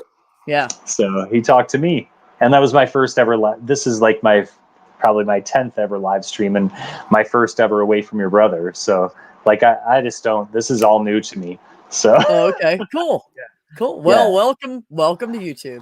I'm digging it. Welcome to I'm digging the YouTube. Right. parasocial relationships here. It's really cool. There's a lot Yeah. of neat people in this community. Yeah. So let me ask you this, since we're on the topic. Yeah. What do you feel about religion and everything? Tell us how Right. you explain that part so we know who you are. B, before that Yeah. starts, I'm going to take off. I am starting to fall out here. Oh, no, you're fine, honey. Leave whenever you want. It's fine. We love you. Nice kind of meeting you, harmonica man. Another time. Yep, I'll be back. All right. Sounds good. Bye, honey. Anyways, okay, so yeah, tell us religion. Yeah. Sure. So I consider myself a theist, sort of a reluctant theist. I guess it's I find the atheist arguments compelling, very compelling. Right. But I have another like sort of super rational understanding that the divine exists, and I can't defend that. I mean, I don't have any kind of good argument for that, but I feel like something else happens, like something beyond the atheist arguments or beyond arguments in general, beyond what rationality is. I find a lot of harmony with the Kierkegaard arguments and sort of the existential arguments in general. you know, that there's sort of a utility to religion, but I don't really know. I also am a proponent and experienced in psychedelics, and have had, what can only be described as spiritual experiences through psychedelic use, and so I'm also like, I'm sort of agnostic and a theist at the same time because of that, because obviously, if these are chemicals that are leading me to the experiences, then that's a phenomenologically materialistic kind of event. Right. But then again, it's not experienced that way. It's experienced as something transcendent and profound and meaningful, to the point where it's changed my life, and I have to grapple with that somehow. So I'm a reluctant theist, and Okay. if you have to nail me down, I'm an agnostic when it comes Okay. down to it. All right. Yeah. Yeah, we were talking about that the other night, and what did somebody use?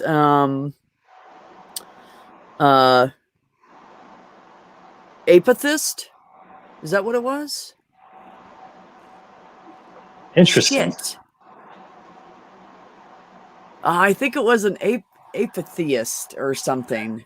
Apatheist, maybe. Like apathetic theist. I don't. You know what? Let me look it up real quick. I mean, why not, right? Yeah.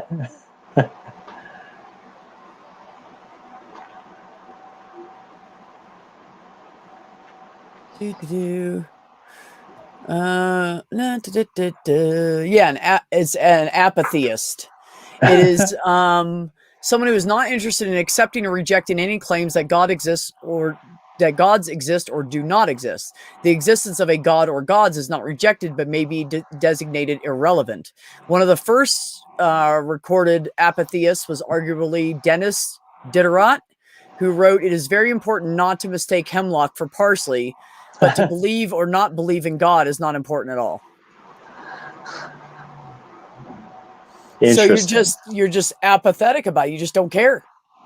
And that's kind of where I am. But I mean, I'm not that harsh about it because Right. I am slightly interested in certain conversations, about it.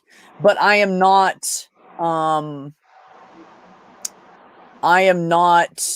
like digging for shit or I'm going to turn you down just a bit. It's a little harsh there. Okay.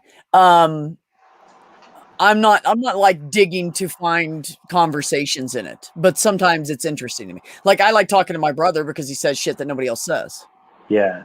So it's not the same shit I've heard over and over again. So I can sit there and talk to him for hours, and I'll Right. ask him questions. Like one of the first questions I asked him after I got to see him in person again, after years of not seeing him, and then only talking to him on YouTube, and he started telling me more about what he was talking about and what he was seeing and everything and reading. And I was like, what the fuck? Right. He already had blown my mind in 2012, but now it was like this new stuff that there was more information gathered kind of thing. And so he started saying all this stuff, and I was like, what the fuck? So we started talking a lot, and I said, so here's a question for you. I said, so you're believing in a God that says I'm going to go to hell because I'm gay? Because I find that offensive. And he's like, no. The Bible doesn't even say that. And I'm like, what? So then he starts telling me this stuff, and I'm like, oh, okay, good. That's more aligned with what I believe. And he's like, well, let me stop. You tell me what you think. And I said, what I always say to Christians is this: you have an all-loving God. And they're like, yes, I do. And I'm like, and you have an all-forgiving God. Yes, I do. And God says everybody should love everybody. Yes, absolutely. That's my God. And I'm like, then how could he hate me? Right. How can your God hate me if he is an all-loving, all-forgiving God? And let's say end times hits, right? Right. And I am before God, and I am blown away, because I'm going to be blown away if that shit happens, right? Who wouldn't be? Like, holy fuck, that shit's real. Shit, Yeah. dude. And I said, so if I'm before God and I say to him, I am so sorry, I didn't know I really did not believe you existed. Right. He's going to let me in heaven. And Richard said, why would you have to apologize? And I was like, what? Wouldn't I? He said, Right. no, that's indoctrinated religion shit. And he said to me, God sees us all as children. That's why we're in the Bible as his children. And we are learning. None of us know shit. Right. He said, we don't know Jack. None of us know Jack. And he knows that. So why would he punish us for learning? Right. And I said, now that makes fucking sense. Totally. Now that makes sense. But yeah, so I don't mind, I love having conversations with him because it is interesting and it actually makes more sense. It just makes more sense. I don't believe it. I'm not going to okay, now I'm going to go buy a Bible. I mean, actually, Right. I own a Bible. I actually Sure. bought one just for the hell of it. And it was the Matthew's Bible that he speaks of. Oh, 1537, I believe. I don't know it. The Matthew's 50. It's like the oldest Bible before it was transcribed more times. Oh, It's one of the most original versions that we have readily available. right. And that's what he started reading. And I bought one and I accidentally thinking it would be cool because I was just interested in checking it out. Right. I mean, it's a 1537 Bible. That's awesome. So I bought one. It was like 20 some odd bucks online. And I got the Old English one. It is so hard to read. Yeah. But it's in the original Old English, how they wrote it. Oh, And cool. the prospective Christians and churches actually went after the original guys that were writing it and they killed them. So another guy came behind them and finished what they were transcribing and everything. And then he published it. Yeah. Crazy. And which I find interesting that if the Catholic Church and the Christians are saying, oh, hell no, we got to kill those motherfuckers and bury that shit. Yeah. What's That's there? interesting. Yeah. That's interesting to me. That points to some value. Yeah. Oh, it absolutely does. It would be like Trump pulling every server out of every office he has and burning it right now. It's the same fucking thing. Right. So that I find interesting. But anyways, so okay. Bye, Randy. I hope I didn't miss you before you left. But have a good night, buddy. Rest well. Anyways, so yeah, no, I do find a lot of what he says interesting, and it's the thing that gets me about it, and I didn't realize how important it was at first. But in order to listen to him, you actually have to throw all of your beliefs or all the things you're against believing behind you and not think about it. You literally have to retrain your brain to think differently. That's right. Because that's all we've heard all of our lives is the same shit, and it's ground into us because repetition is the best way to remember stuff. So we have that all in our heads, and we have these strong beliefs about all this shit, and you literally have to go, okay, talk to me. You have to leave it behind, or you'll never understand what he's saying. And most people don't, because we have that shit in our head. And most atheists are mad because they're like, "Fuck you! I believed you all my life. I was that mad atheist. I was, and now I've come to the point that I'm more agnostic about it because I don't know everything. Right. I don't. Nobody knows everything. Right. None of us know everything about either side. That's really what it comes down to. So I can't really form an opinion. Right. Because I don't know. I've not studied both sides of it. I don't know. So I don't know how, I can base it off of the knowledge I've gained from other people and conversations. Mm-hmm. But I've never sat down and studied the Bible. I don't know. Sure. I know a lot of it sounds like bullshit to me from what I've heard, but that's also the Christian's version. Exactly. That's a big point that Richard makes, is that, that the normal or the normative arguments from atheists are against the Christian or the normative interpretations of Christians' understanding of the Bible, instead of a better understanding of the Christian Bible that he presents.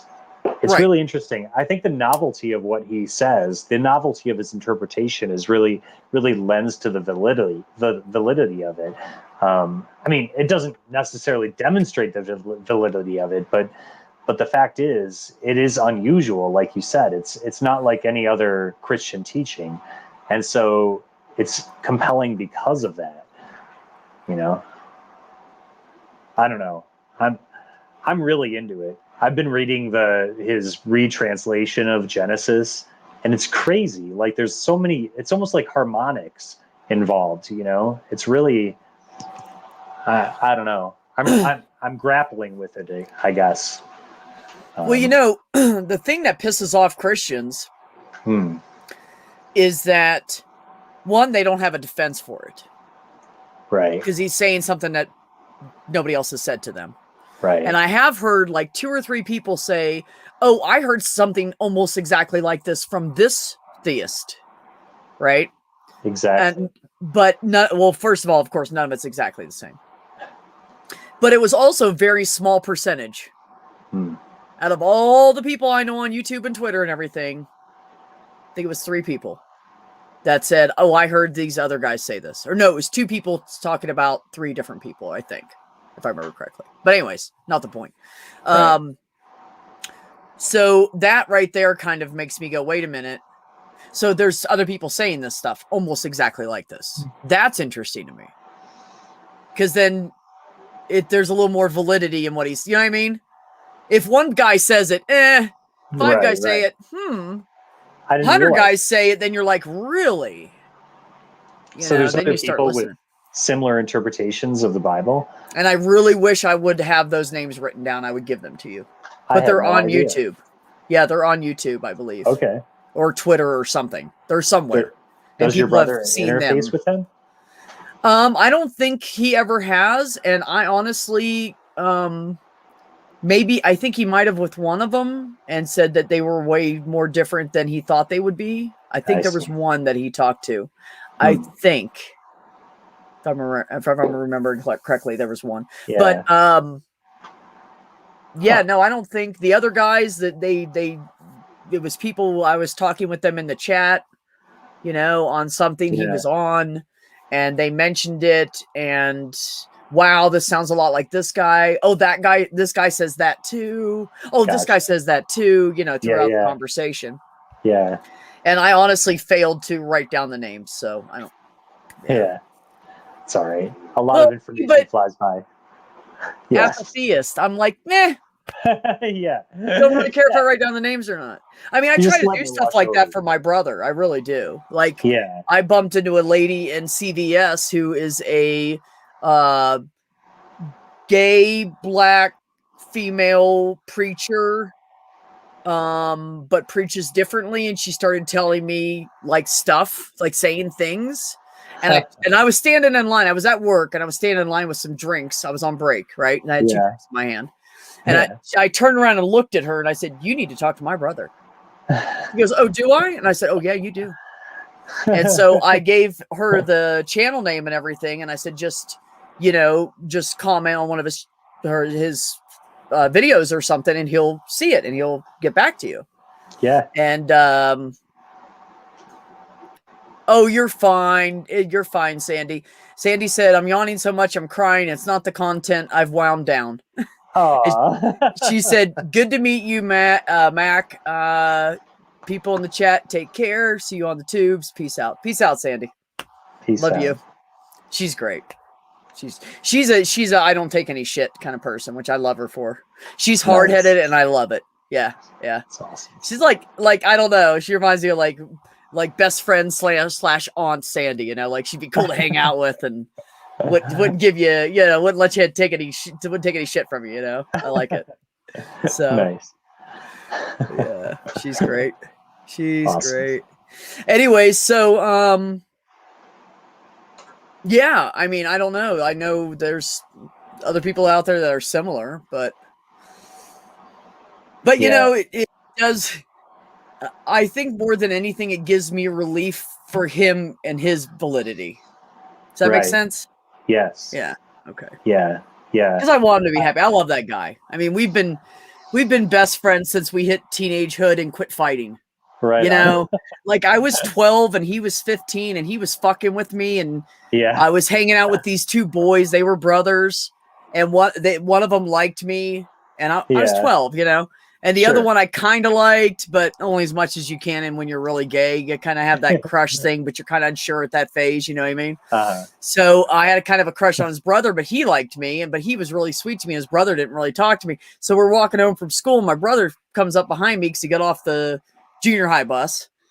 And Richard comes up behind me and he's like, "Oh, are you with your boyfriend?" Da, da, da, da, da, da. And he's teasing me, right? So we're walking through these kids, their front lawn, and their dad had been doing work on the house, and there was wood laying around everywhere. And it was just like that. He was constantly working on it. It was this big, old, beautiful, like Victorian style house, and it had like the round turret on it. And he was just pulling stuff off and redoing whatever he could afford, whatever he could just do a little piece at a time, you know? Nice. So anyway, there was a 1x2 laying in the yard. Or 2x4 or something. I don't know. Maybe it was a 2x3. And I picked it up and I dropped my books. I picked it up. I said, "You motherfucker, I'm sick of your shit." And I chased him and I was hitting him with it. And he was going, "Shit." And he's putting his leg up and catching the hits on the side of his leg, you know, and with his arm and shit. And he's like, okay, I get it. You're too big now. I'm done picking on you. That's exactly what he said. It was funny as shit. Not at the time. I was pissed.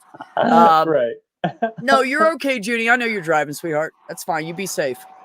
So after that, the shit slowed. It almost stopped after that. It was very, we would like fuck with each other a little bit and kind of go, you know, like, I don't like you, you know. I'd imagine. Yeah. But then by the time I was 14 and he was 17, we were just best friends from that point on.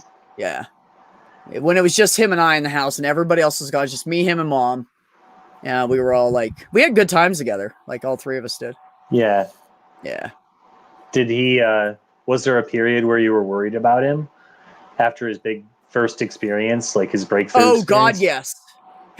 Most of the family was like, "I don't know, we should have him institutionalized." I was like, "No, leave him alone." Yeah. And they were like, I mean, we had like a family meeting about it, you know? Sure. Like we were all in person. I believe it was... Shit. Something was going on. Well, it was 2012. I know what it was. My nephew got married. Oh. And a bunch of us showed up, but Richard was off wandering the United States and jumping from truck to truck and car to car and talking about God, right? That's what he was doing. Yeah. So he wasn't there for that. But one of my nephews got married and we were all at the hotel and we were about to leave the hotel and head over to the wedding and or the rehearsal or something. And they were like, "Oh, one of my sisters and one of my other brothers were like, no, there's something's wrong. We need to, how do we get power of attorney over him to get him institutionalized?" I was like, whoa, what are you guys talking about right now? Yeah. And they were like, "Well, I don't know, man. I think he lost it. He's lost it."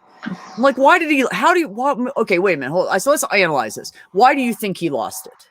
Well, he just gave away all his worldly belongings and just walked away with a backpack and a Bible and a jacket. That's crazy. And I'm like, maybe he's trying to find himself. Yeah. I said, he's a grown-ass adult, first of all. Second of all, he's intelligent. Third of all, he's got common sense. He's got some of the most common sense in the family. He would see shit that none of us we'd all be like, "Oh, no shit. Richard's right. We didn't notice that," you know? Like he's always been that guy, you know, that would catch shit faster than ever. Like when I was hitting him with the stick. "Okay, I get it. I can't pick on you anymore." He knew. Right. Like he just said it, you know? He's always been that dude. So, and they were like, "Well, I mean, yeah." And I'm like, just let's not freak out. Let's let him go do his thing and we'll see what happens. And if he gets in trouble, we'll help him. Right. Let's try that. And they were like, grumble for about a year and a half-ish. Yeah. And then when he got into Santa Fe and was in one spot, and then one of my other brothers came to see him. And when he saw him and told everybody he was okay, "No, he's fine." "Does he seem sane?" "Yes, he's fine." And I was like, "I fucking told you." Yeah. You just didn't fucking listen to me. I had him in the truck with me for 2 weeks. I gave him a ride. from fuck, I don't even remember where I picked him up at now, but I gave him a ride to Ohio, and then my fucking girlfriend, who, by the way, I was paying for this house. Okay. She was on disability. And I said, my brother's going to come by, blah, blah, blah. He's in the truck with me. She's like, I don't know if I want him to stay here. And I was like, what? She said, well, I don't know him. I said, well, I didn't know your mother when the first time she stayed there. I didn't say anything about it. I didn't know your stepson. I didn't know your kid's boyfriend when he came to stay. Yeah, I didn't know any of those people, but I didn't say anything. This is my brother. She's like, I'm not comfortable with it. So I went into Columbus, Ohio, and he's like, it's all right, And he gets out of the truck. He's like, see ya. I dropped him off at a truck stop. He goes, oh, I'll hitchhike somewhere. Don't worry about it. I was going to try to get him to stay with me for the week that I was off work, or 3 or 4 days, and then see if I could get it, because he was heading towards like West Virginia, Maryland, or something like that. He wanted to head that way, And so I was going to see if I could get a load off my boss heading that way towards the Northeast, and I could drop him off on the way. But, so he just like, I'm fine. It's fine. I'll be fine. And he just walks away. Not mad. Just indifferent. It's fine. Wow. So, yeah. And there was nothing wrong with him. We had amazing conversations for those 2 weeks that he was in the truck with me. Yeah. And he read me parts of the Bible and explained shit. And my mind literally popped. Yeah. Enoch. I'll just say Enoch. Yeah. That's where I'm at with him right now too. Mine keeps popping. How far are you? Did he go over all of Enoch with you yet? No. Or has he started it? No. He's reluctant to go that deep with me right now. So I've brought up Enoch with him. That's a good idea, because it's a lot. There's a lot. And you really, like we were saying, you got to retrain yourself to. Yeah. You got to open your mind. If you can't open your mind, you'll never have a good conversation with him. Right. I really am working on that too. Like, that's literally the work I'm doing right now. So it's fascinating, though. It's good stuff. It's really good stuff. I think he's the real deal. For me, it was, but then I'd have those thoughts like this, right? Yeah. My brother, really? What? My brother? No. Sure. No, that doesn't make sense. We're just fucking regular ass people. Yeah. So I've had thoughts like that, like in the middle of the night. You lay down in bed and your mind starts going, and I'm going, what the fuck? Richard? I mean, I guess it's not a bad choice. But if God chose, like, okay, let's say there's a God. He chose my brother? Come on now. Right. Yeah. Like, I've had thoughts like when I first started talking to me, I was like, what the fuck? No. I mean, for what it's worth, you and your brother both share a sort of a tangible brilliance, just in your delivery of your ideas. So, that's why I was interested in engaging with you tonight. It's tied to your sincerity, but it's also, you really, there's something. Yeah. I mean, I've been in the restaurant industry for a long time, which means that I'm good at judging characters really quickly. At least I like to imagine that I am. And, it's the two of you are rare. There's something frank. Come on, now you're embarrassing me. And brilliant. Yeah, no, I'm I'm glad to be in your presence. So, Ox, tell him to stop. Somebody get my back over here. He's embarrassing me. I don't take compliments well. Sorry. No. I mean, but honestly, from my heart, thank you for that. I appreciate that. Yeah. I do not. Honestly, I do not see myself as someone that's brilliant. I just see myself as a good talker and someone who loves people for the most part, Right on. So, now if I will say though, I'll be totally honest with you, Mac, if you would have met me 20 years ago, you would not be friends with me. I was an asshole for a long time. Well, I shouldn't say 20 years ago. Hold on. That's exaggerant. If you would have met me 25 years ago, when I was in my early 20s, I was pretty fucked up. Yeah. I was a bitch. Oh, I was mean. Angry. I was angry. Angry at the world, angry at myself, really. Yeah. Yeah. So, thanks, Junie. Junie, it may be hard not to like me, but it's impossible not to love you. And that's a fact. Junie's amazing. Great heart. So, I have never, I guess because there's people. Okay, so you have to understand that my oldest brother growing up, because we didn't know about one of us. I don't know if Richard told you that dynamic. No. Okay. Yeah, he usually doesn't talk about that stuff. So my mom apparently had a child when she was 17, and her mother made her go to a wayward home for girls, is what they used to call it. And she had her baby there and gave it up for adoption. And she came back home, and it was hush hush. They were the only two that knew. Wow. Nobody else knew. It was totally silent. She told her husband, which was my mom's stepfather, that she was sending her off to school so she could get a better education. He was like, absolutely do it. He was a Navy officer. So he's like, yes, absolutely. Send her to school. That's fine. So she went away for 10 months, had a baby, healed up, came back. Then met my father, and then had 6 of us. Okay. So, growing up, the oldest boy, and the middle sister, because there's 3 of each of us, right? Growing up. Gotcha. Susan, both, I mean, brilliant. I mean, fucking brilliant. So intelligent, so quick-witted, so knowledgeable about what they don't know this much. Like, I know this much about everything. They knew what they knew. They knew everything. Wow. That's how they were. There was no halfway for them. They were straight A students. And if one of them got a B, it was, or an A minus. B was in the bedroom for 2 weeks crying. A minus was depressed for 4 to 5 days. Wow. Yeah, because they never got less than an A, ever.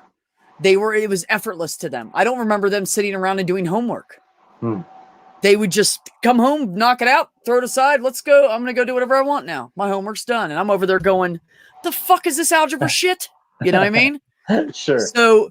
So I think, and Richard's the same way. He's never thought of himself as intelligent. We just don't. We're not like that because we had that.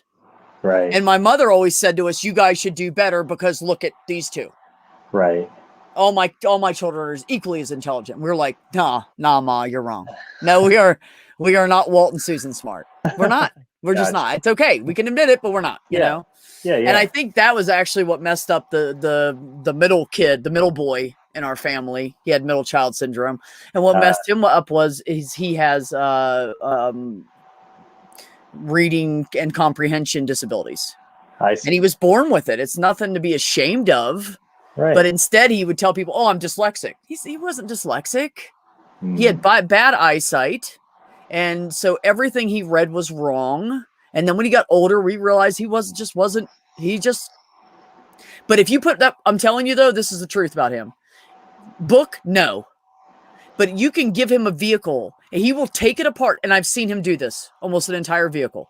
Wow. Engine, everything, right? Everything back to he didn't take it off the frame. He didn't take the entire interior out, and he left the exhaust system and brake lines to the back.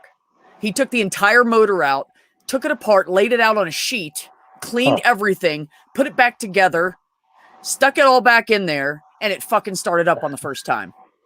And he had never been a mechanic before that in his life. The only thing he knew about was changing brakes. When you put shit in his hands, he's brilliant. I mean, beyond anything I could. When he was like 8 years old, he took apart our my mom's and dad's AM FM radio with the antenna, took the entire thing apart, including the solders, resoldered it all back together, turned it on, it worked. Wow. Brilliant if you put it in his hands. Right. He can't comprehend reading. He can't read about it. Now me, I wonder if it's partially his problem too, is I'm ADD, so I don't absorb it. Right. So I'm like, oh, I want to read this book. This is me, Mac. This is funny. Yeah. Oh, the orange tabby cat walked gingerly through the grass. I have an orange tabby. Walked gingerly through the grass as he approached the mouse. I wonder if it was a mouse. It was a white mouse. Was it a gray mouse? My cat, boy, if my cat got a mouse, that motherfucker would kill it. That reminds me of that game I have on my phone. I haven't played that in a while. That's me every day. So when people are like, have you ever read? I'm like, Nah, man. Yeah. You don't know what it's like. Jeez. First couple of sentences. Yeah. Oh, yeah. I'll get 2 paragraphs, literally, without exaggeration, like 2 to 3 paragraphs, and then I'm still reading. My eyes are still going across it. I can look back and say, "Oh yeah, I read that," but I don't remember any of it. Wow. I see the words and go, "Yeah, I remember reading that," but I don't really remember it. Right. So then I'd have to go back up and go, "I remember this.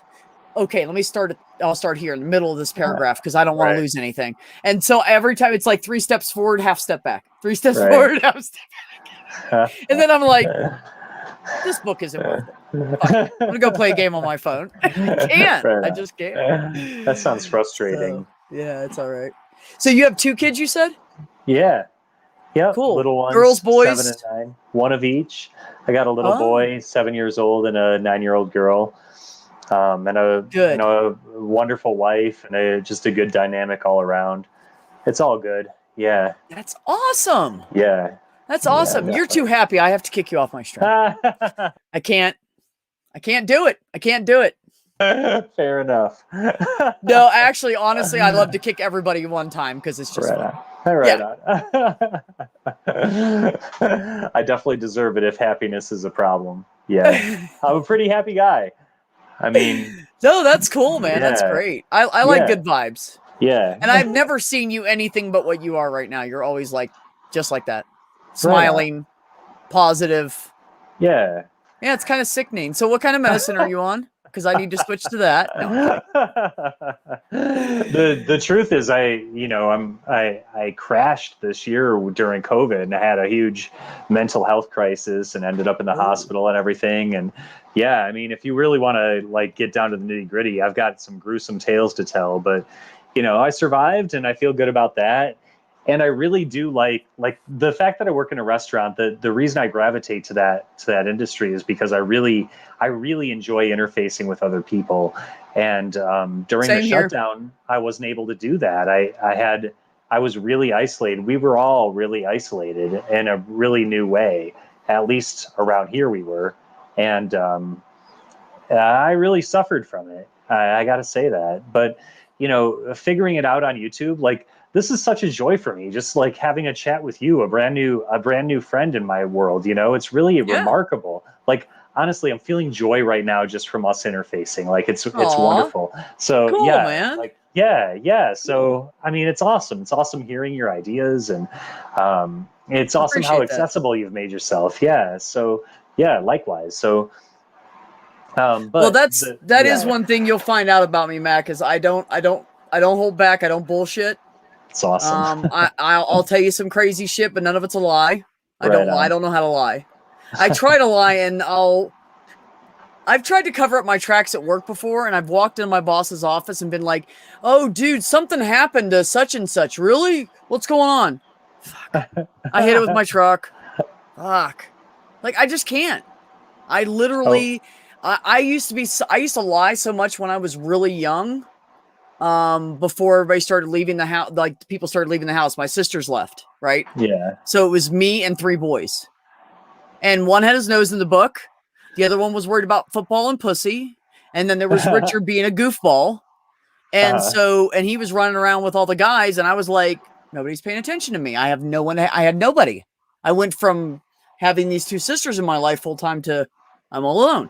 So I started acting out at the age of 9. I acted out from the time I was 9 till about 11. And I lied all the time. I lied about anything just so someone would pay attention to me. Because my mom was busy. She had kicked my dad out of the house a year before. She was going back to college. She was trying to get money for us. She was going to court over shit with my dad. Like, she was busy, and she had these kids, which she had always raised by herself anyways, honestly. But so when I got older, I looked back on that and I was like, well, I don't want to be a liar, like, that's fucked up.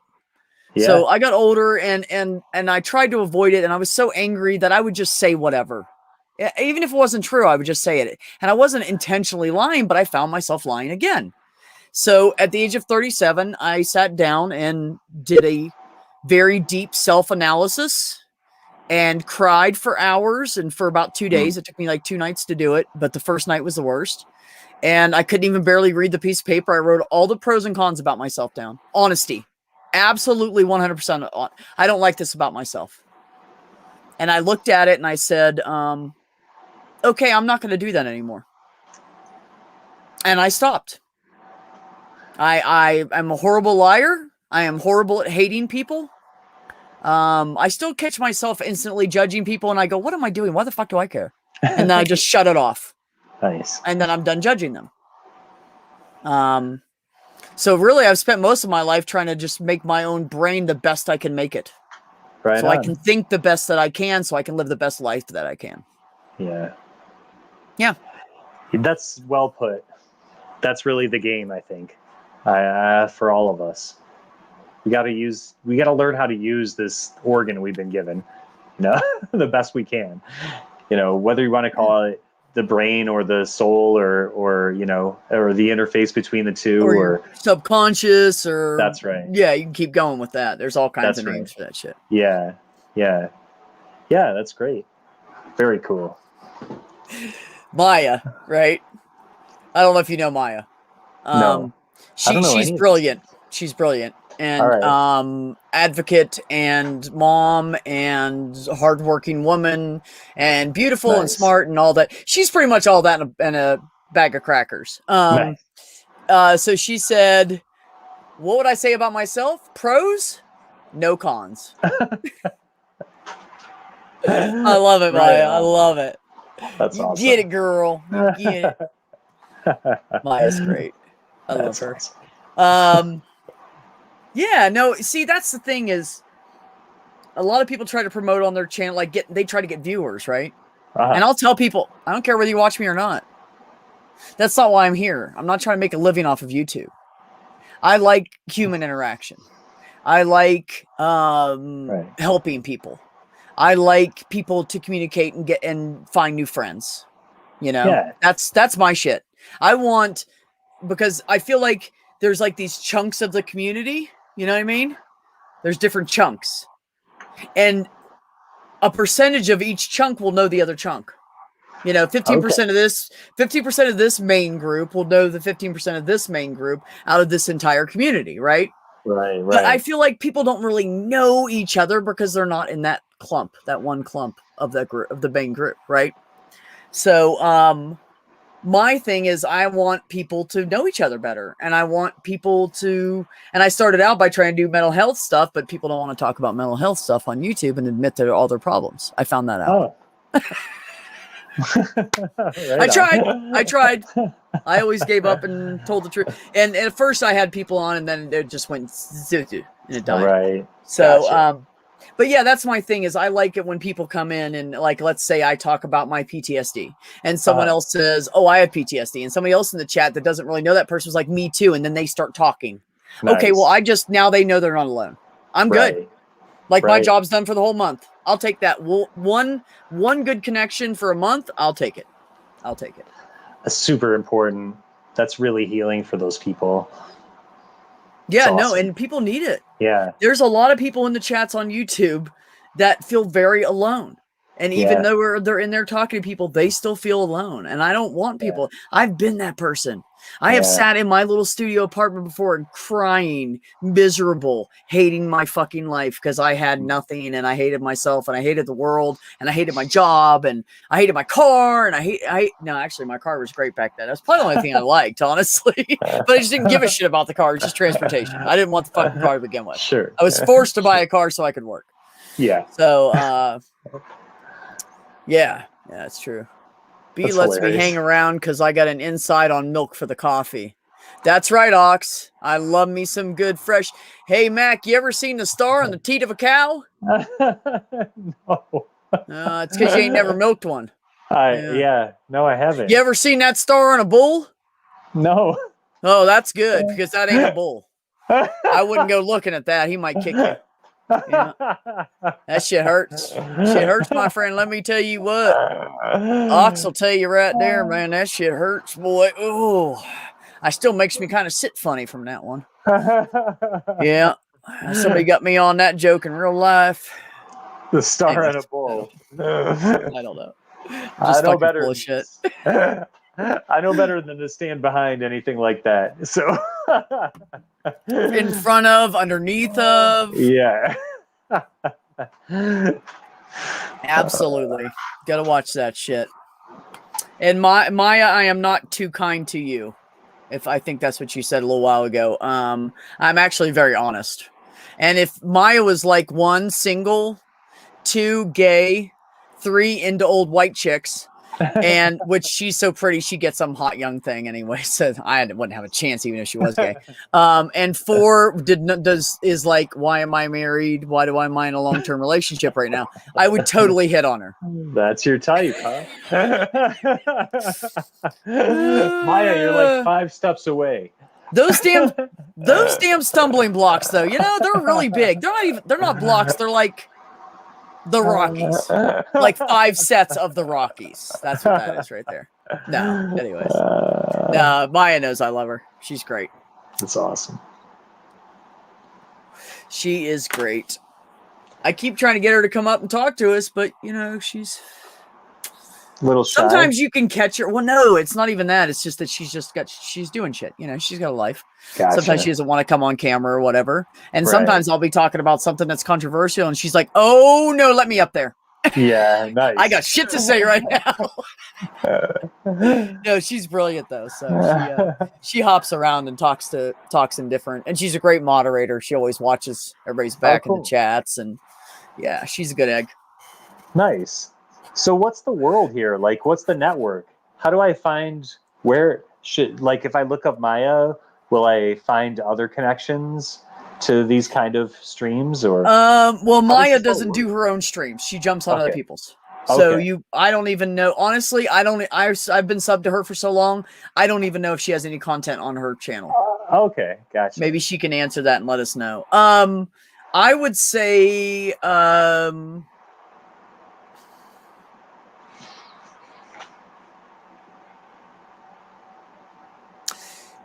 go to Atheist Edge. Okay. Because everybody's there. Okay, gotcha. Everybody in our community is pretty much, I can almost guarantee you that over 90% of us are subbed to Atheist Edge. Okay. Nice. Jim Hall is amazing. He's a retired Marine. And he's been through crazy shit, and he's been shot, and he's PTSD, and he's the nicest guy.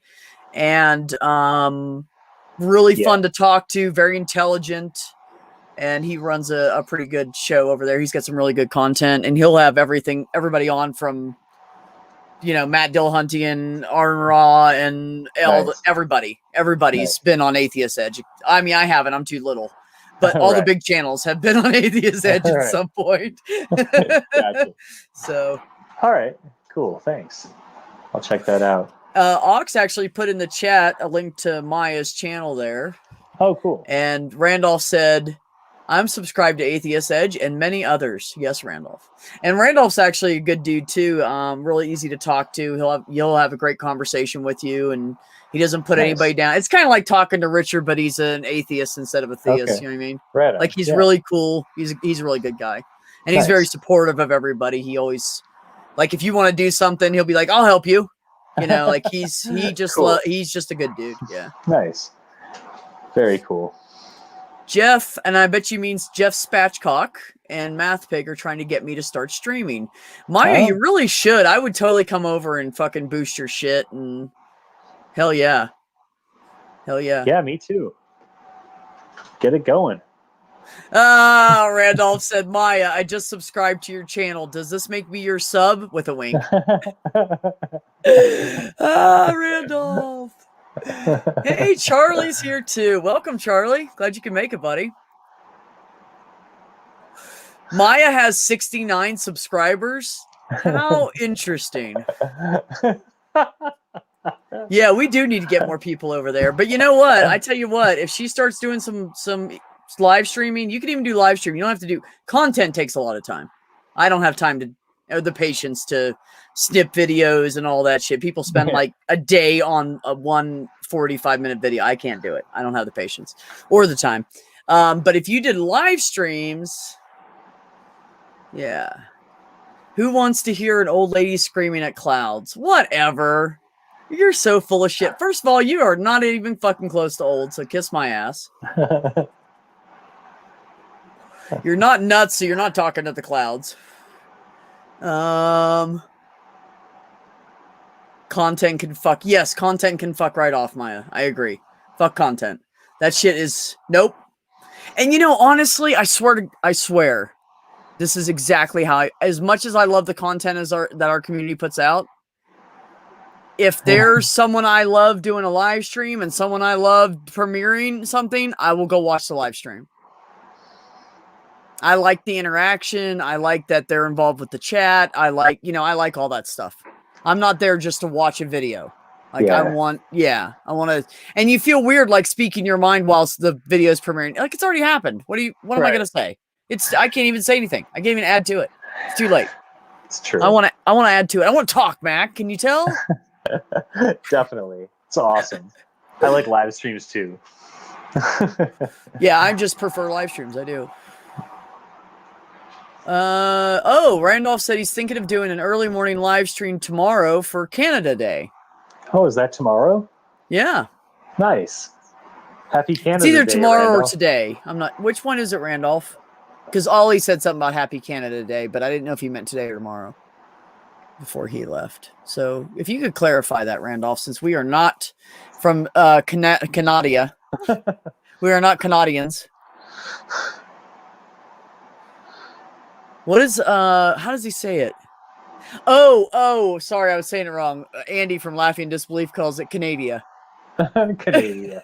And he'll go, I know it's Canada. I don't know why I keep saying Canada.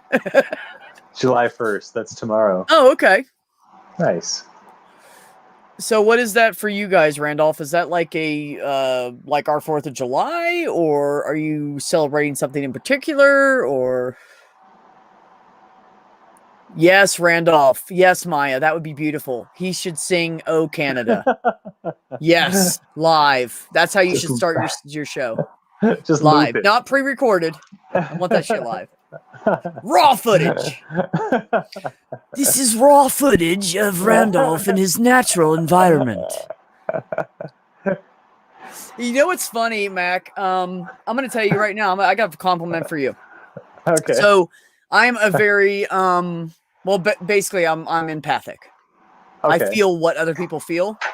Right on. So when for instance, I was in Sprint one day and this young kid was helping me and he's all hyper and fidgety and he's doing stuff with my phone and on the computer and connecting things and he's playing on his phone at the same time and talking to the manager and he's like this. And I've started feeling like really on edge. Yeah. And I was like fidgety and I was like, oh man, I'm going to go smoke a cigarette. I'll be back.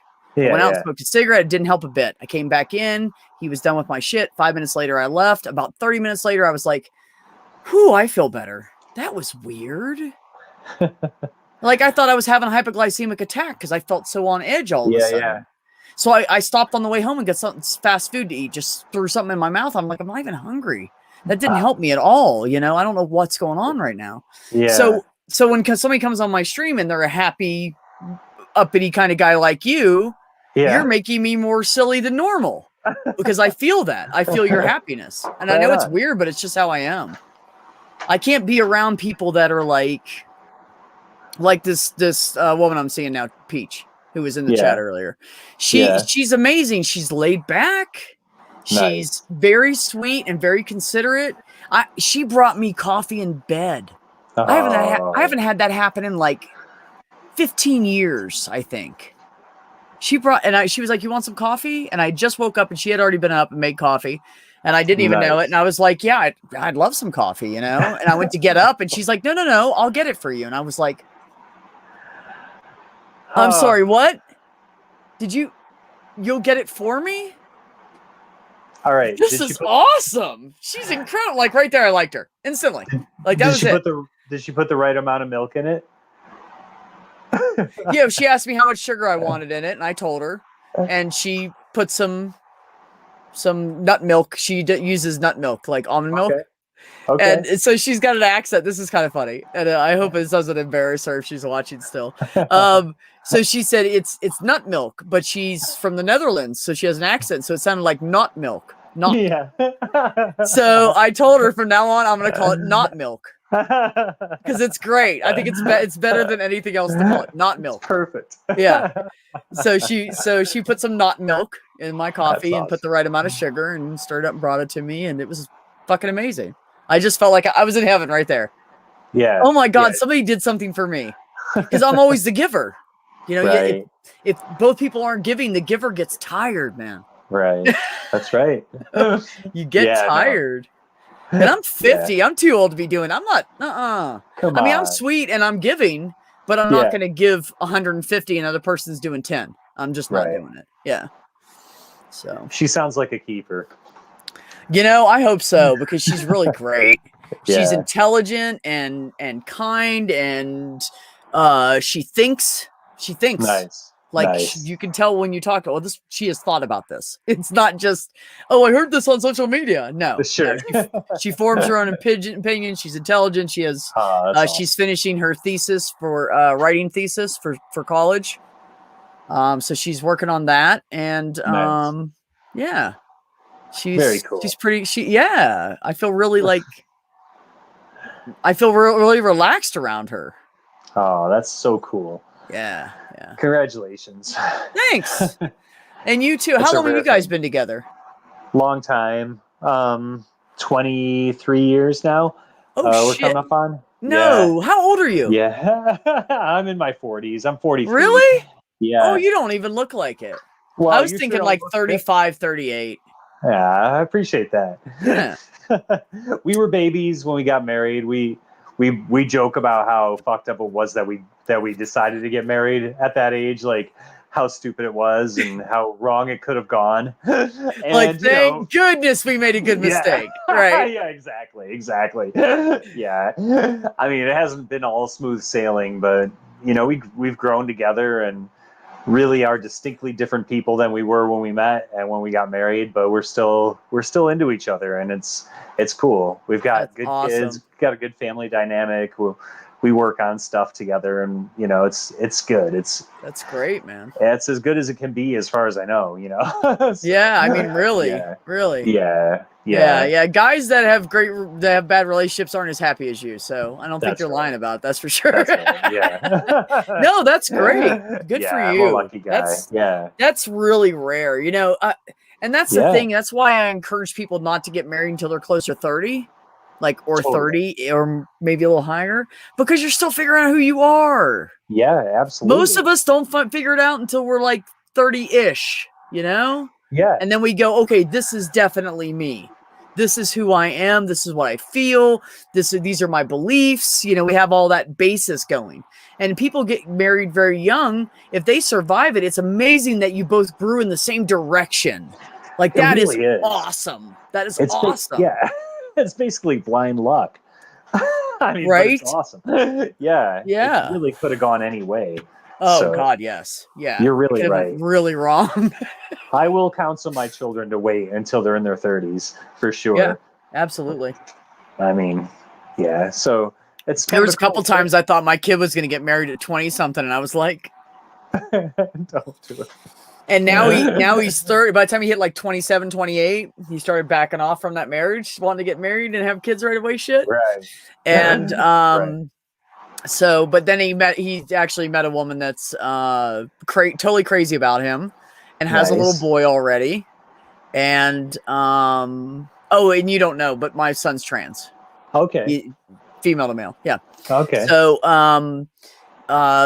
totally like crazy about each other, and the little boy started calling him daddy, and he's in heaven.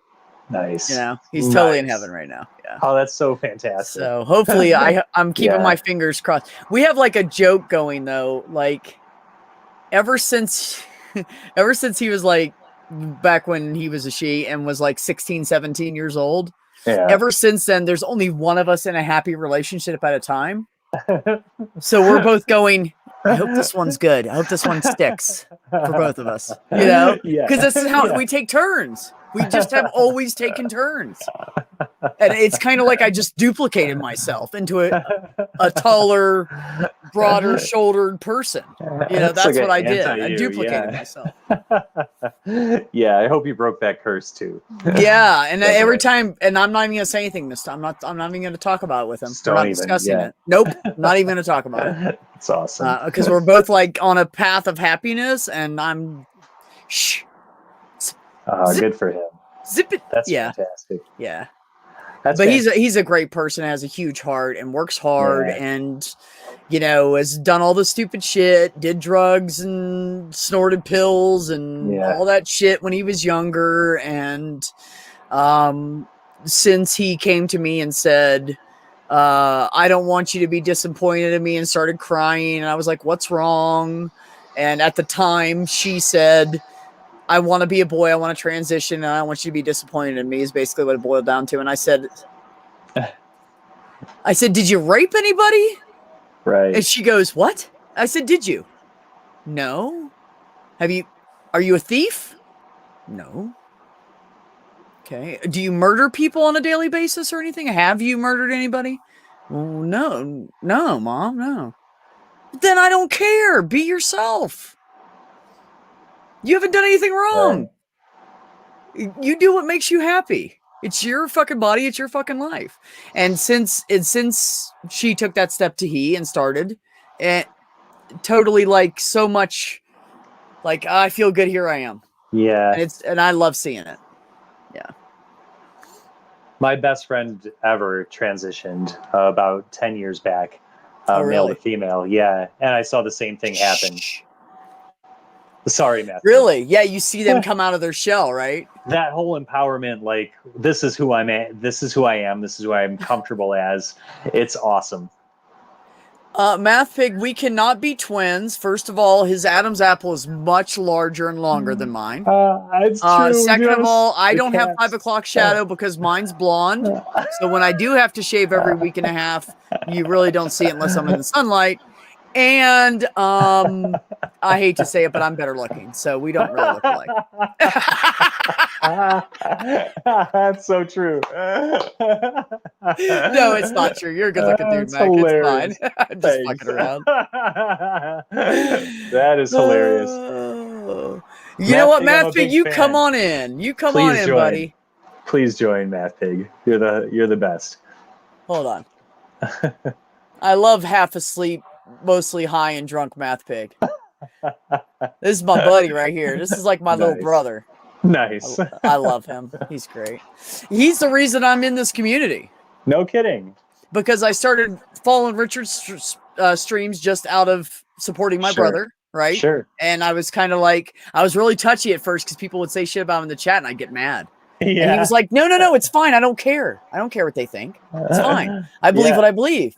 And I was like, so I had to get used to that. First and foremost, I'm stoned. You know what? I have the best hat on the world, and you're picking on my hat. Look at that hat. That's a nice. Oh no! Sorry, I do Levi retract my Strauss. statement. I retract my statement. That is more of what we would refer over to here as a farmer's hat. He has a baseball cap on. I do. Yeah. I have.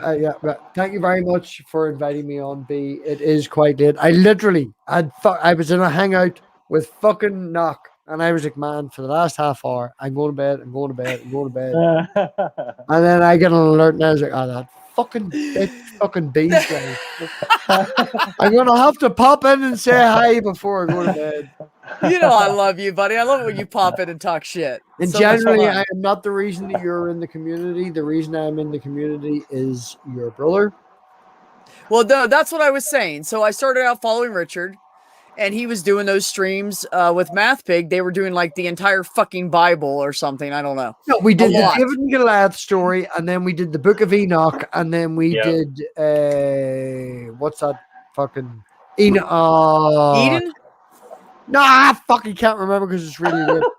There was the David and Goliath story where we right, and then there was the Book of Enoch, and then there was that other one where it's Revelations. No, it's the Babylon. The guy who is the original Noah. What do you call him? Oh, Gilgamesh. Gilgamesh. It was the That's story it. Yes, it was Gilgamesh. Yeah, He yeah. did the story of Gilgamesh. That was the other one. So, like I right. said, they talked for over a year about the entire Bible. That's 7 pretty much months. what I said. Yeah, 7 And- months. And 7 so months. Richard was on 27 his months. streams. 7 months. and- Acknowledge me. 7 months. What, 7 months. Thank It you. felt like a year though for you, didn't it? It fucking felt like 3 for me. Come on. I love Richard. I love Richard. So, anyways, so I met him and we started BSing. I was in the chat a lot, and She was the first person. They were the first person that turned up in my chat for like 3 months straight. B was always the first for like 3 months straight. I referred to B as a super fan and had no idea where they came from. And then I was having a stream with Richard, and I seen him looking off stream. I was like, "Who are you talking to?" "Oh, my best buddy. Totally talking to my best buddy. You totally need to meet them." And then fucking B walks on stream. and you got to understand, Mac, at this point, Mathpig and I were like Robbie, buddies for like 3 or 4 months. Like, he had me on his stream, hopped my YouTube cherry. Like, he was my first. You were well known, yeah. And so then we were broke you buddies, and I was like, dude, I feel like you're like my younger brother. And he's like, right, I feel like, we're family, Yeah. And then we did that to him, and the look on his face was literally priceless. I came around and he goes, wait, is that? No, I literally paused. Is that? Literally paused. I was like, what the fuck is that? That's hilarious. I'm not going to be rude. I'm not going to, I don't want to be an asshole or anything. But what threw me off worst of all was like Brian, it was like, B's B. We all know B. And it's like, oh, it's my sister. So I'm expecting this long-haired, woman. It's fucking B. And it's like, what? That's fantastic. Just like, compound to compound kind about compound. And Yeah, actually, Maya, I ghosted everybody because I was depressed for a few months. That's absolutely the truth. And actually, it wasn't for a few months. I was depressed for like 2 or 3 weeks. And then I moved to where I'm at, and I had no internet for a month and a half. Looks the exact same. So. Looks the exact same. What? It looks the exact same. Oh, fuck you. It's as if you fucking took your house and moved it with you. That's because I have a tiny house, Mathpig. I did move my house. It looks exactly the same. Go fuck yourself. I thought you were talking about the internet. I'm trying to be funny. Don't make me out to be a stupid cunt. Fuck off. Mac, it has been nice to meet you. I have seen you, I think, once or twice on Richard's channel. You've been on Richard's, yes? Yes. Yeah. Wednesdays. Yeah, likewise. I've seen you on his chat as well. No, it's been a while. I know. I've been going over his old stuff though. He's got it all saved as a playlist. The Mathpig playlist. Oh God. There is a Mathpig playlist. Yep. Is there? Because he mirrored every single one of them and put them in a playlist. Yep. Richard, you need to change that title to like fucking David and Goliath fucking mirror or something. Don't call it the Mathpig mirror. Anyone who looks in the Mathpig mirror, what are you? Let me say this. Randolph was missing you earlier, B. He was on all fours and he was talking. No, we're joking. Shut up. Let me say this to you, Miss Maya. I don't know how much of a girl. I'm kind of in the gray area in the middle. Being just girl enough for me to let her peg me. Yeah, we'll say that. Yeah, I'll peg you. I'll make you my bitch. Jesus, I'm leaving now. I need to leave now. What's going on? It's got out of control. Where's the Meg, that is what I tell any guy that has ever said to me, "Oh, you haven't had the right man. If I fucked you, you would be straight again." And I say, "No, you don't understand. You would be the bitch in this situation. And I would bend you over." And then all of them except for one dude, all of them were like, "Oh, fuck that, man. Never mind." Right? This one guy was like, fuck it, I'm drunk. Let's do it. And I was like, no, dude, I was kidding. I'm not going to do that. Called your bluff. He totally called my bluff. Yeah. Poor Mac It doesn't was know where to in go. front of the entire bar. He called my bluff. It was fucking hilarious because I'm so used to the guy jumping back like this, and it was me going, dude, I was kidding. You got me. I'm kidding. You're ugly as shit and your ass is full of hair. I ain't going near that shit. Yeah, right. Yeah, a hairy ass redneck from Ohio. That's what I'm gonna. If I'm gonna peg something, that's what I'm going after. Oh That's yeah, the it's all going out of control now. This is what happens when Beast. Where's Diana? The only reason I joined Beast chat is usually because Diana's here. Where's Diana? She's not here tonight. I don't know where she is. Shout out to Diana. Lots of love. Yeah, I love her. She just started showing back up again, and I love it. Mac, so if I'm I glad- can ask, what is your stance? Is you're a theist? You're an atheist? Do you want to start a debate? What do you know? You want to fight? I'm a You want to fight? Yeah, let's go. I was telling B earlier that I was I consider myself a reluctant theist. I can't seem to get out of the theist mindset, but I find atheist arguments very compelling. I had a Neoplatonist on earlier that was defending something similar to an asshole 104 Dark Dawkins sort of style of argument. It was quite fun. It was quite enjoyable. Oh yeah. Mm-hmm. I keep on getting stuck on Darth Dawkins videos. It's the worst. I'm like doing the dishes and I'll put on Darth Dawkins just to hear his latest regurgitation of his argument. I don't know what it is with that guy. I don't even know why I brought him up. I now feel bad about myself. I know. I feel bad about this whole thing. Oh, you should. Oh, you should. If you do a stream with B and I end up jumping in, there's not enough Vaseline to go around, man. That's always the problem. Like. Right on. You got a great mind, though, Math Pig. I gotta say, like, I would never try to convince you to believe in God or anything like that. Well, I know, honestly, man, as I said earlier tonight, I am agnostic. I don't take away the possibility of it. I'll always be open to that. So thank you for watching, Mac. If you do watch, I appreciate that. And, I know nothing about you. You know more about me. So if you want to, I would love an elaboration of more about yourself. Okay. Well, I'm afraid it's rather boring. Okay, thanks very much. It's 4 a.m. I'm going to go to bed now. Thank you, everybody. No, go ahead. All right. I'll try to make it interesting.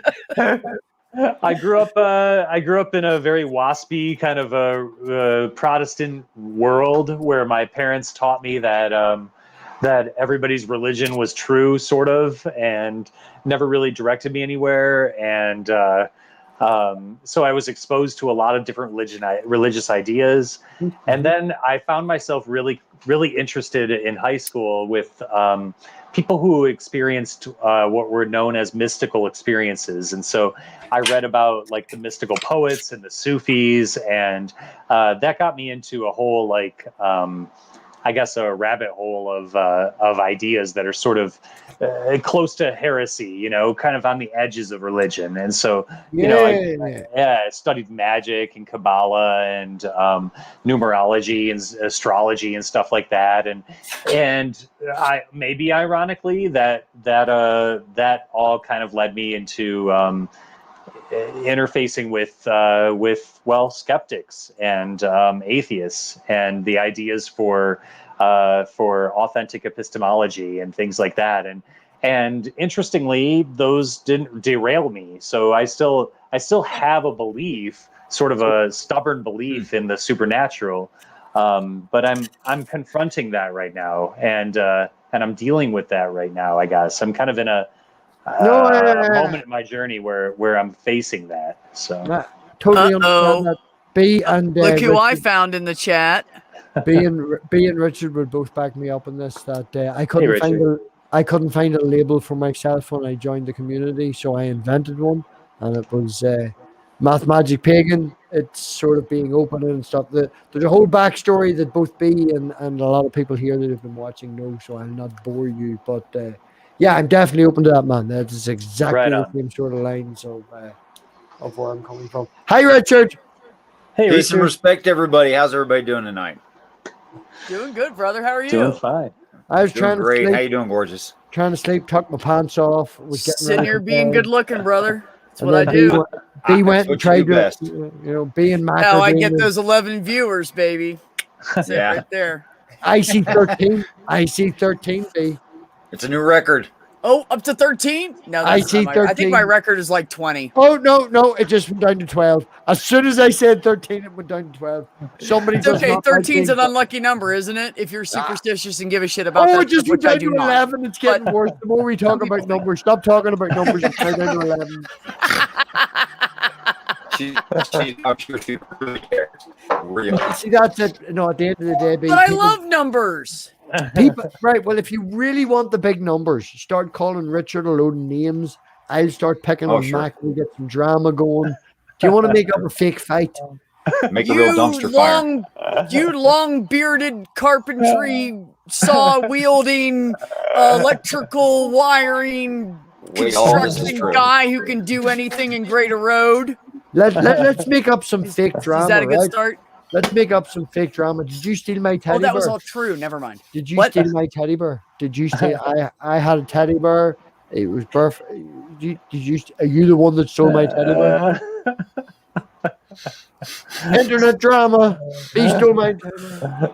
Well, yeah, hell yeah, I stole your teddy bear. You're only allowed to have pigs and around you and pit bulls and cute little red Wait, I know this one. Wait, That's guys, it. I know. Hold on a second. I know this one. ahead. You have no. Wait a minute. You have no basis for your morality. That's how it goes. Oh, here you come. We can start there. Yeah. Yeah. Right. Yeah. Night, everybody. It's been wonderful talking to Mac, you gotta know. Mac, you gotta know something about Math Pig. Math Pig almost technically does not sleep. No, Richard, seriously. I feel like I was thrown into the deep end here. If he gets 4 hours a night for a week, he feels like Superman. 4 is me then. 4. Wow. I know. In all seriousness, like, what time is it now? It is 4:23 according to my clock, and it's 5 minutes fast, so I wake up early. So Wow. that's actually 4:18, and I will go to 4:30, and then I do need to go to bed. Right on. So Because you'll get up at what time? 7:30. 7:30. Mac, have you any questions? Seeing as you know more about me than I know about you, have you anything that you would like to ask me in the next 13 minutes? I am wearing boxers over briefs, and I am, Right. just letting you know that. That's usually the first question B asks me. Yeah. Damn horny bitch. Look, if I was a horny bitch, I wouldn't have 3 guys on my stream right now. That kind of You does make say sense, that. doesn't You it? say that, but 2 of them said they'd let you pay. 2 of them said that they would let you peg them. So, I mean, I'm open to. I see Mac stepped up. It definitely wasn't Richard. See, Mac, you guys are going to drive Richard right out of here. You can't talk about sex with me. It freaks him out. all right, okay. Mac, Change the Mac, have you any questions you would like to ask me that's not about my sexuality? How about this? Let's just interface at another time, and I'm really happy to have met you. And Well, there's 13 minutes wasted. yeah, 13 minutes wasted. All right. Do you believe in fairies? Depends. Like gay men or little like It's the Tinkerbell? accent that made me ask you. My literal next question was going to be define furries. So I'll up for B. Yeah. Define All right. furries. All right. No, leprechauns. More leprechauns. Leprechauns exist. Furries maybe not so much. I do What do have a video. leprechauns do? I actually do have a video of a purple dancing rhino in my mum's garage that I may or may not have done. Nice. So there is more evidence for a purple dancing rhino in a sumo. What do you call them sumo things that they were? Sumo. Do you know a sumo wrestler that wears that sort Like of? Yeah, those, that thing. Those G strings, the extra Yes, extra I large have a G string. dancing. I may or It's may not. almost like a streamlined diaper, but not quite. Mhm. Well, there is one of them that dances inside my mother's garage, and I have a video of that, so that's real. That's indisputable. So Definitely. It's not virtual reality, or what do you call that? CGI. You know, the funny thing is, what people can't see right now is on the wall in the background behind everybody, there's this big sign that says bullshit. I just want to let everybody know that. I can't prove that. Actually, behind me, Can't prove that? It says ball breaker. Can't prove that, huh? Hold on. No citation. It doesn't exist. She's going to switch her camera around. You just wait and see.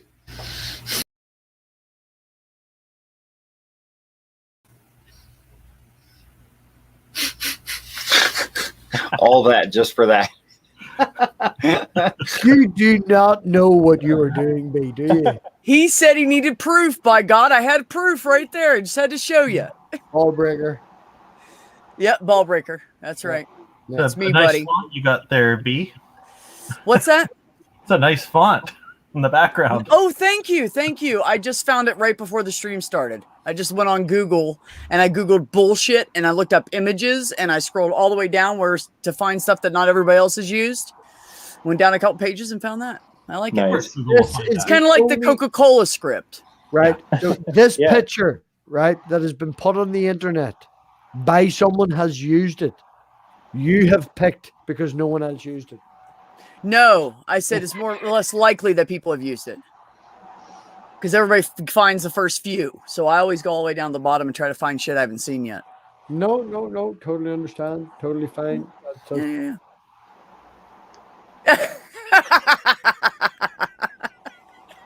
I did not kick you out. This is what he does to me every time. He kicks himself out and then says I did it. So that's fine. Every You can time. censor. You can censor me. You can censor me. That's fine. That's fine. You know what? You're a cis het white dude. You can't even say that anybody censors you. Shut the fuck up. And I should have kicked you out for that, although I did not. It's not funny when Shut up. You're both of you. I'm not going around putting you guys back. Did you He kick kicked Richard as himself well? all the way off. Did you kick Richard as well, B? No, but he kicked himself all the way off the whole street. Richard, if you're going to play the game, at least do it right, man. Come on. You're supposed to put yourself in the basement, buddy, not kick yourself all the way off. Yeah, B would never kick you from the studio. She'd just remove you from the stream. There's two different buttons. Hit the right button. Oh my God, I love you guys. I seriously do.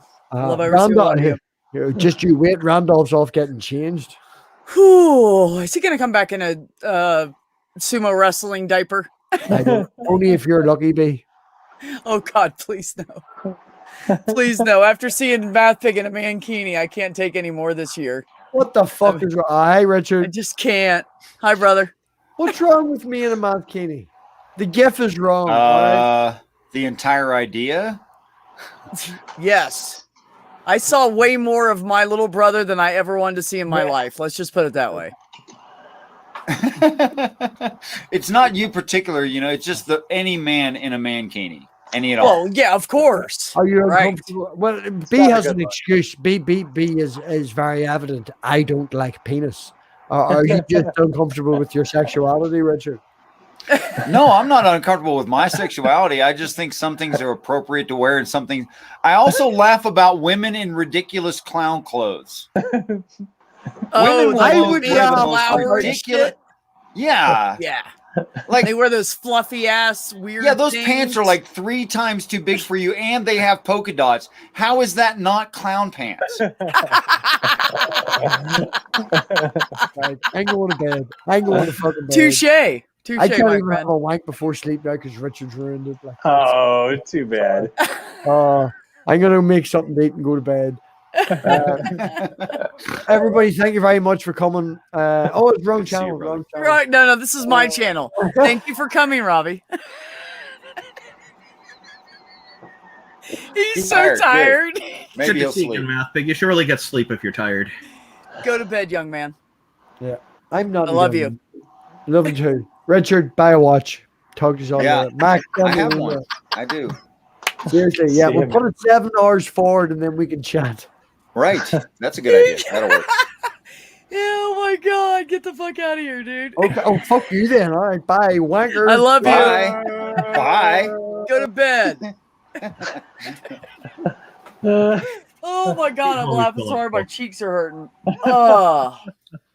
I gotta massage him back out. Hold on. Max, really the David and Goliath series, also the Epic of Gilgamesh series, and oh my gosh, I don't even know what else we did. That was me and Math Pig. So those playlists on my channel were actually on Math Pig's channel originally. Oh, no kidding. Look, wait a minute. Same dude. Everybody read. Yeah. Right on. I hate you. We hate you too, sweetie. We hate you too. Have a good night. He's fantastic. Oh shit. The sweetie at the end was perfect, I just want to say. He said Enoch. Enoch, that was the other one. Yep. We did the Book of Enoch. Yeah. Nice. Yeah, we were talking about it earlier with Mac and going through it. And I said, Matt Fig and Richard did the whole Bible. And Matt Fig goes, no, we just did this and this. What's the other one? And then Mac said Gilgamesh. He goes, Gilgamesh, that's it. So those three, we did those three. It was 7 months. And I said, it was like a year and a half. And you did the whole Bible, didn't you? Like, seriously, it felt like the whole Bible. It's a lot. There's like a lot of, but no, seriously, if you guys go look on Richard's or Math Pig's channel, either one, you'll find that whole series. Whoever you want to give the views to. Yeah, I guess. Yeah, it's the same video, right? Right. Yeah. But very, very interesting. But it was a lot. It was kind of like Junk Shop reading the Bible. I'm going to disagree on. I'm going to disagree on that. Forgive me. It was not the same at all because Junk Shop has a lot of fun with the Bible, and Richard is doing a whole different reading frame with the Bible. So no, it wasn't the same like that. I'm just talking about the amount of time it takes. Which don't mistake me. I think Junk Shop is brilliant and interesting and funny. Absolutely, absolutely. Yeah. I love Junk Shop. I'm gonna have to look them up. I've never heard of Junk Shop. Junk Shop Library. Okay, I have to check that out. Hey Ox, throw some shit in the chat for me, buddy. Throw Richards in there and Math Pigs and Junk Shop Library, please. I hate to do it when I'm streaming because it makes me lag when I go looking for shit. Because I'm on Wi-Fi, so I can't. As long as I don't go into any other Wi-Fi consuming program, I'm good. So, yeah, Junie, me too. I love Junk Shop too. Junk Shop is great. They are brilliant and well-read and funny and witty and honest and very honest. And thank you, Math Pig. There's Junk Shop's channel right there in the chat, Mac. What's he still doing awake? Go to bed, Math Pig. Because this is what he does. He says he's going to go to bed, but he's on his phone while he's getting food. So he's still. Oh, that's right. He did say he was going to eat. Yeah, he's got to eat first. All right, fair enough.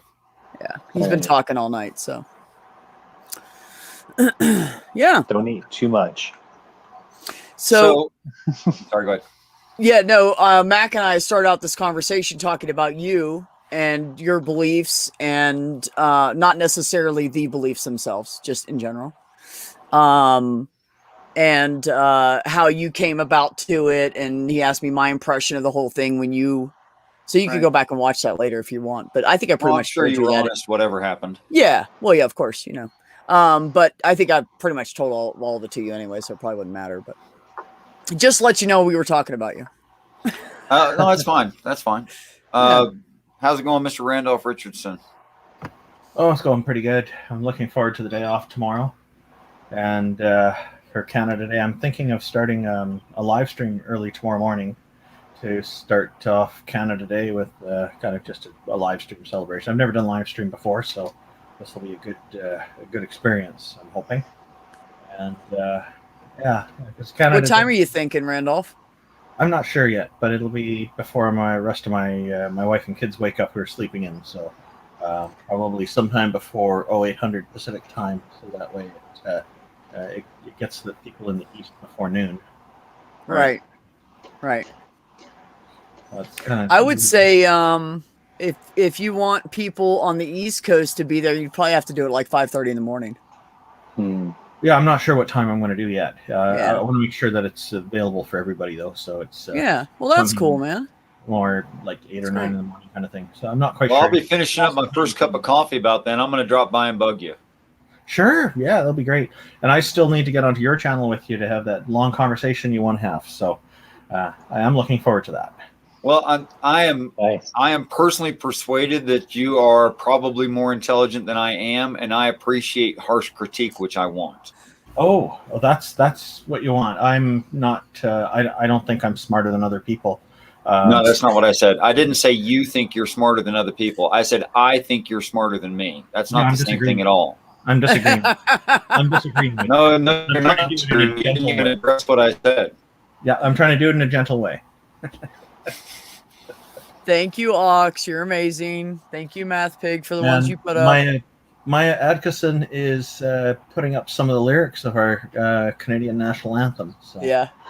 that was very nice. Thank you, Maya. Nice. That was lovely. Yeah. Lovely of you to do that. Good shit. And I think that's a good idea, Randolph, because, you know, you guys are so close to us, yet I feel like we as Americans don't really know that much about Canada. We know basic things like, okay, your healthcare system is better than ours. We know that. We know that marijuana is legal and readily available because that's what people talk about here. So that's pretty much all we know. That's what, as America as a whole, that's what we know about Canada. Well, I don't know what kind of camera trick he's using right now, but I am aware that Canadians' heads actually flip up and they don't have a jaw. I'm aware of that. yeah. So That's South Park. What I have to say about that is that South Park gets most things right. They need to work on the drawing a little bit. And the other point they got wrong is that Saddam Hussein never took over Canada. But the rest from that, they got pretty much everything else right. Blame Canada. Blame Canada. Hey, we're just happy to get the attention. Yeah. We're just glad we're not forgotten about. Well, music to our ears. That's a popular song here, by the way. That is a popular song here, by the way. It's very, very nicely done musically. It's they did a great job. Touche, Peach. She texted me like 20 minutes ago. We were all talking shit, and she goes, "Yeah, I heard that."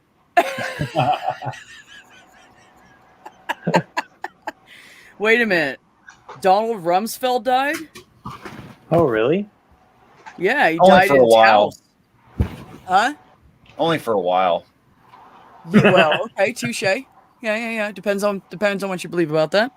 Wow. He died in Taos, which is not far from where Richard and I are. Wow. Yeah. At 88 years old. Yeah, there's lots of famous people who have remote houses near Santa Fe. It's true. It is true. Well, I mean, hell, oh, Richard, did I get to tell you about the Three's Company thing? Jack Tripper died. I don't know. No. Cooler than that, right? Okay. So I'm at work. I'm at work last week, and a patient comes in, and Dr. Warenko was seeing her. You know, I call her Dr. D. So Dr. D was seeing her that day and mentioned something. Because I said to the lady, I said, you know, you really, and she had a mask on, and I said, your eyes look really familiar to me. Blue And or she brown? said, really? And I said, yeah. And she said, did you ever watch Three's Company? And I went, oh my God, you're Janet. No way. Yeah, I met Joyce DeWitt. Oh, that's awesome. She looks almost exactly the same, just a little more wrinkly, same haircut, but it's gray. And she looks like she's in great shape. She was just wearing an old pair of scrubby ass black sweatpants, a pair of sneakers, and an old black shirt that was like loose and baggy on her. And her hair wasn't fixed, and she had no makeup on, and she was cool as fuck. Totally cool as fuck. And the funny thing about it is that Dr. D didn't know who she was because she never watched TV in the 80s. that was a popular She's show. never seen it, had no clue that show ever existed. That was a popular show. Oh yeah, it was huge.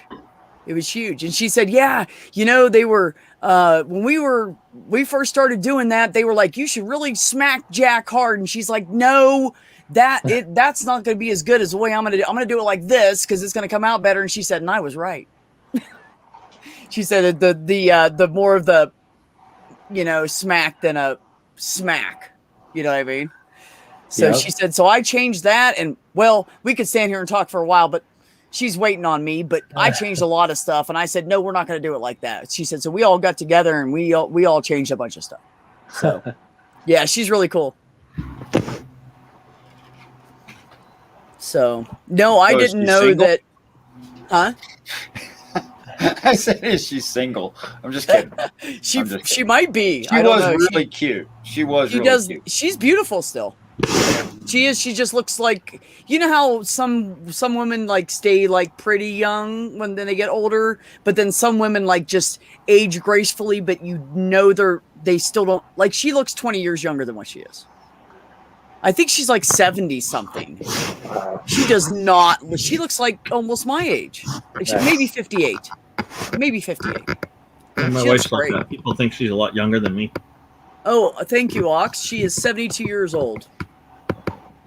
Yeah, she does not. She doesn't act like she was like, yeah, and we were doing this and da da da da da da da da da. And then I told somebody, I was talking about it on stream last week, and I told everybody about it. I think it was Ox was there too, and told me how old she is. I was like, no. Oh yeah, she would have to be, wouldn't she? She is that old. Like I had I never even thought about it because she's so like this, like vibrant, full of energy. You would never know. Really cool. But anyways, that was fun. Just thought I'd share that with you.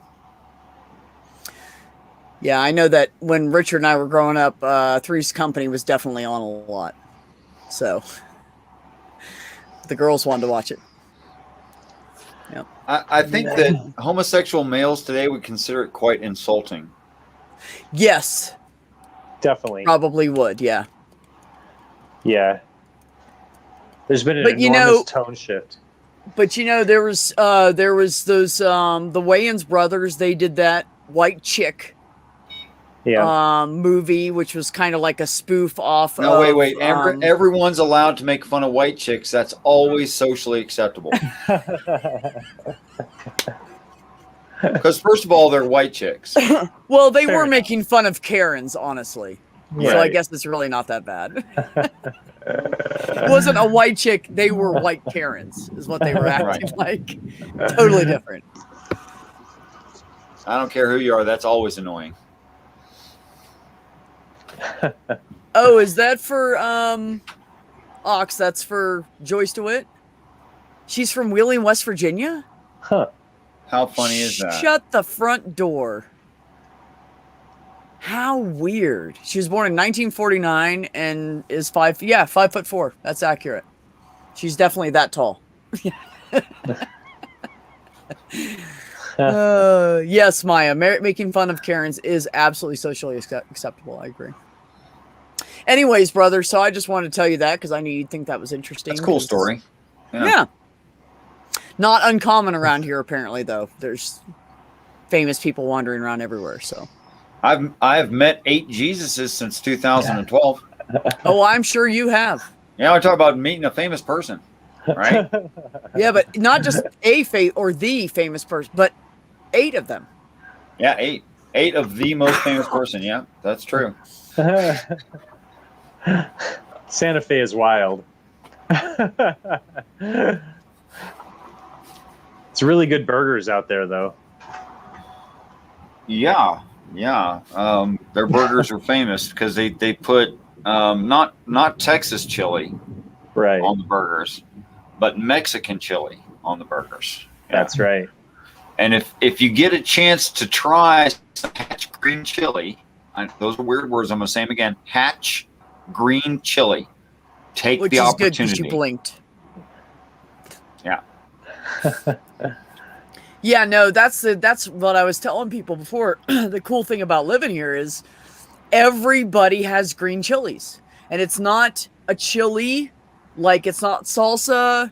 It's not like a chili like you put on a hot dog or eat in a bowl. It is just green chilies with like some onions and stuff, and they cook them down and make this sauce basically out of it. Some of them it's more finely chopped, some of it's more chunky, depending on where you go, what you get. But Oh, so everywhere you go here, you can get green chilies on everything. Hatch green chilies, because they originate. This is the chili capital. You know, this is the chili capital. So they mean it here, and they're everywhere, and you can buy them. I mean, anywhere you go to McDonald's, they have a green chili cheeseburger. The gift shop at Los Alamos, killer burger. I don't know if I want to get that close to that radiation, buddy. Don't blame me. No, I've seen a lot of people between the doctor's office I'm at and when I worked at the pharmacy. These guys come in and they're fucked up. Yeah. I think I saw this. I think the same guy that has records at our office was the same guy I used to see at the pharmacy. Judging from the list of things that are wrong with him and how Los Alamos is paying for all of his bills for the rest of his life. Yeah. Yeah, there's definitely some sketchy stuff happening out there. And his brain is really messed up. And he used to be like this highly intellectual engineer kind of guy. Apparently was very loving and sweet. And now he's just gone. He's gone. That's a shame. So when people say to me, oh, I just moved to Santa Fe, I'm going to go work at Los Alamos. I'm like, good luck. Yeah. Hope you don't get fucked up. Yeah, I don't trust any of those places. Are you trying to suggest that radiation is not good for human beings? I mean, that's why they limit this. Okay, so people want to know this, and I'm going to explain it because I work at a doctor's office, and I feel like I know more than everybody else right now. So, no, I'm kidding. It's not true. It's the way it sounded, though, right? I just thought I'd say it. For anybody that does not know, X-rays, radiation, they use radiation. So when people go, oh, I hurt my finger, I want to get an X-ray, and they go, no. And you get mad, it's because they don't want you to die of radiation poisoning. They're not really being assholes. Right. You only get X-rays and stuff if you need to. There's other ways to check for things before you go get an X-ray. Just saying. Right. I mean, I happen to know that the Hulk exists, and I kind of want to emulate the Hulk. So I try to get as many X-rays as possible. And I know I won't be green. I know I'm going to be like the Red Hulk. But do you have a temper? Still, the principle stands, right? Do you have a temper? No, Red Hulk isn't angry. That's Green Hulk. You're confused. No, Red Hulk goes around and picks up groups of people and hugs them at once and says, I love you. Puts them all back down. He's unangry. Can't get angry, in fact. And not scared of anything because he's like Hulk size. You know. Right. I mean, well, who would you be? Your Hulk. Yeah. Like, what are you scared of? What, are you going to go pick on people smaller than you? Why? Why bother? Right. Well, please take care of the Catholic Church. They've been hurting a lot of children.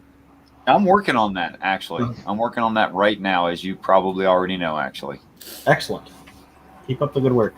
Hence the name Demolish Doctrine. Demolish Doctrine. They're in a bit of a precarious position right now because our Prime Minister of Canada has asked them to formally to come and apologize for killing Indigenous children in the residential schools in our hundreds and hundreds. And the Vatican, as I understand, did some kind of informal apology, but they don't, as far as I know, they haven't responded yet to this. So if it turns into a public relations nightmare, I won't be disappointed. Well, I mean, just what would happen if, like, the wealth of Rome all got transferred into an organization that claims to be the mouthpiece of God himself. Yeah. And then for a couple, I don't know, 1,000 years or whatever, every old widow who didn't have survivors, children, like, donated their wealth to the Catholic Church. I mean, just how powerful and wealthy would some entity like that become? Well, compared to the Church of Mormon, they have multiple billions of dollars too. I looked up some statistics about the Vatican, and The Vatican presently holds 5 million undeveloped acres of land on this earth. It's ridiculous. Yeah. That's not counting the developed stuff. They hold a majority percentage of holdings of the Bank of London. Banks, if you're using Bank of London, I guess. Yeah. They probably have holdings in every bank, all the major ones anyway. And I'm not even sure how to put prices on some of the things that we literally have to call priceless that are in their vaults. Yeah, I've heard that in their vaults, they, like, for the time when they were getting along well with Adolf Hitler, they have a bunch of his paintings collection for safekeeping. But He's not here. I don't know how true that is, because nobody apparently gets access to those parts of the vault. So this starts to sound like conspiracy theorist stuff, but it kind of has a ring of truth to it too, which kind of leaves me wondering, is this what's happening? I don't know. Well, your best conspiracies are going to sound believable. Yeah. I just have to take all of that with a grain of salt. I don't know what they hold that Germany used, whatever. Oh, yeah. Well, the fact, though, is that they did get along well with the Nazi regime, and that was a very terrible point in history. And there were some clergy who were against it at the time, as I understand, but the upper echelon seemed to be okay with it. Right. Math Pig, fix your autocorrect.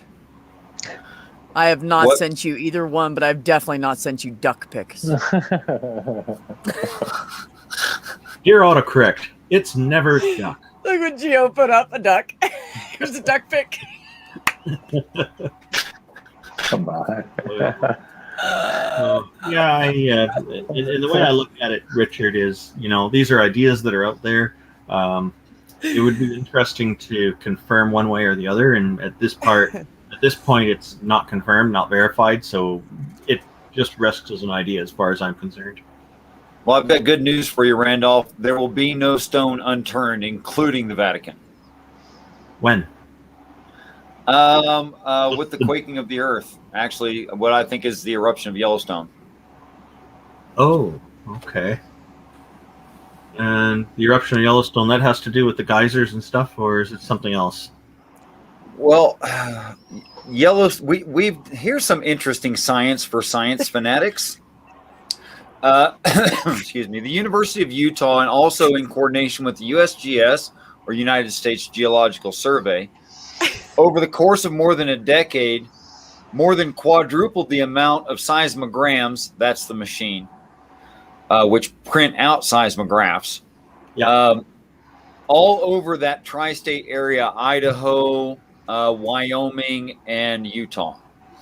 And the reason we did that was to take pictures of the core of the planet, because when an earthquake happens on the other side of the planet, it sends a shockwave through the planet. And because there's a time shadow, because the pressure wave will go faster through hard objects, that is solid rock, than it does semi-liquids, that is, say, magma. And it caused a time shadow. We use that time shadow to make a three-dimensional image of the magma chamber that is feeding Yellowstone, not the one under it, the one that is feeding that one. And that is 110,000 cubic miles of magma. Okay. So that qualifies Yellowstone National Park as a supervolcano. Huh. Now, there's no eruption of a supervolcano in the memory of mankind. So we're kind of like having to guess and estimate scientifically what that's going to mean, but it don't look pretty. For further information where they artistically represented accurate science, see the movie produced by the USGS entitled creatively Yellowstone. Okay.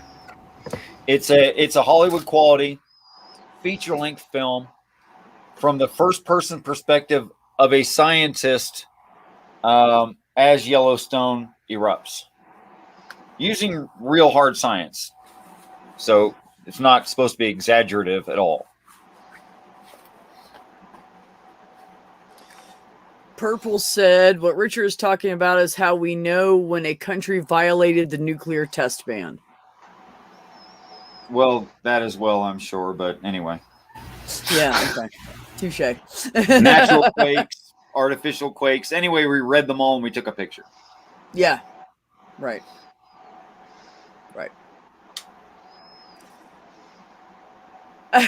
Matt Fig. I remember this one time B farted really hard. No, Matt Fig. I've Only never drank one enough. time? He doesn't know you. Shh, keep it down. Dude. I thought You we were can't keep tight it like down. that. You don't tell people that shit. Tell another Just like pun. I don't tell people about all those girls in high school that wanted your phone number and I thought you didn't like any of them and you were mad at me later for not getting phone numbers for you. Yeah, my sister doing me great favors. Yeah. It's absolutely the truth. They were like, "That's your brother," and I'm like, "Yeah, why?" Oh my God, can I get his phone number? And I was like, I don't know, maybe I'll ask him. And then I never asked him. So years later, we talk about this, and he's like, "Are you fucking kidding me right now?" You By mean the I way, could have been late all the way through high school? Like when I was a kid in school, I was really shy. He was. And But I didn't know wasn't that. even aware if girls were hitting on me. So I was always like not dating or dating a really ugly girl. Like always. It's true. It's true.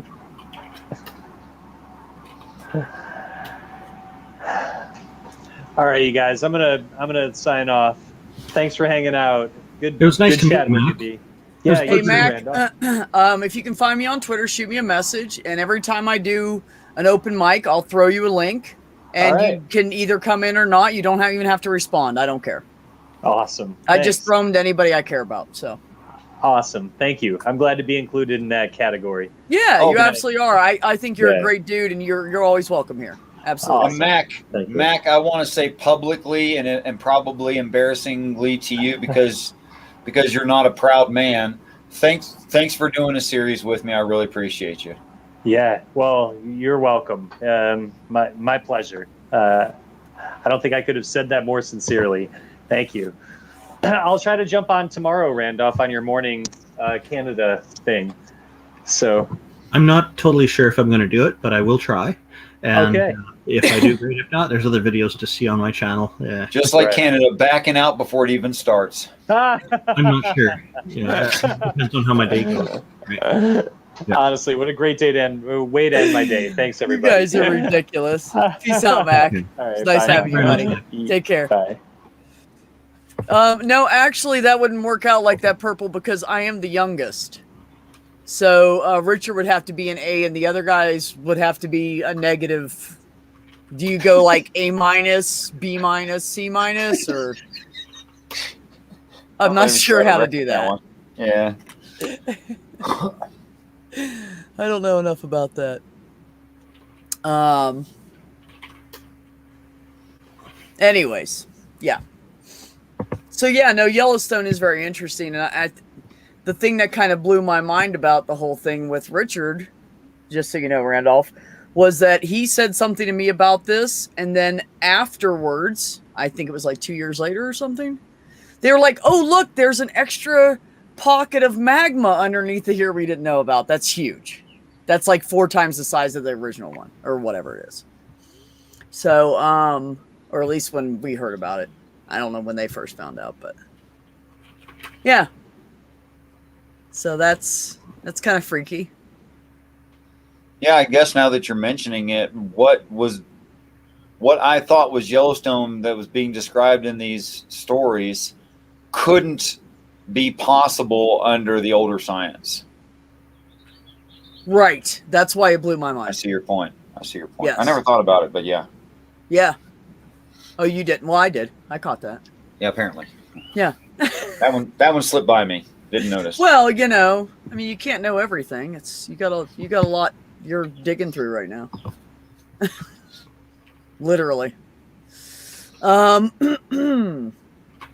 Yeah. Yes, Purple, when you run out of iced tea, always go for whiskey. I think that's a safe bet. Right to whiskey. Yes. At least it doesn't sound like a bad chaser. Purple goes, I'm out of iced tea. Guess I have to drink whiskey from here on. Like, darn. Poor thing. That's all that's left. There's no well. water or milk or juice in the world. We're just gonna have to go to whiskey now. I love you, Purple. Oh, Purple's great. Anyways, yeah.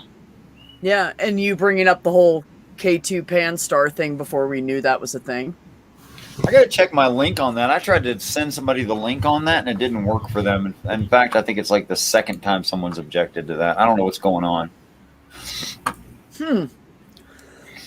Are you talking about like the NASA shit with where it's supposed to go and stuff? Like the three-dimensional, the three-dimensional image projection. Yeah. It's gone? No. It's just the link isn't working. It comes right up when I try to use it, but I don't know. I'll try to figure it out. Huh.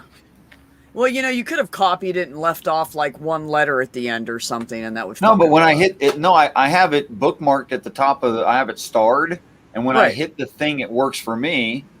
But then when I open it up and copy the address, it doesn't work for other people. Can you explain to me why that would be? Are you copying it off of the top of your web browser, or are you copying it off the site? Off the web browser. Is that a mistake? Well, if you can do it off the site, it's always a safer bet. Oh, I didn't know there was a difference. Well, just because sometimes when you go into sites and it links you like here to there, I don't know. I don't know that much, but you could ask Randolph. He would know 5 million. What do you think, Randolph? Tell me. Educate me, man. About what? Sorry, I missed that.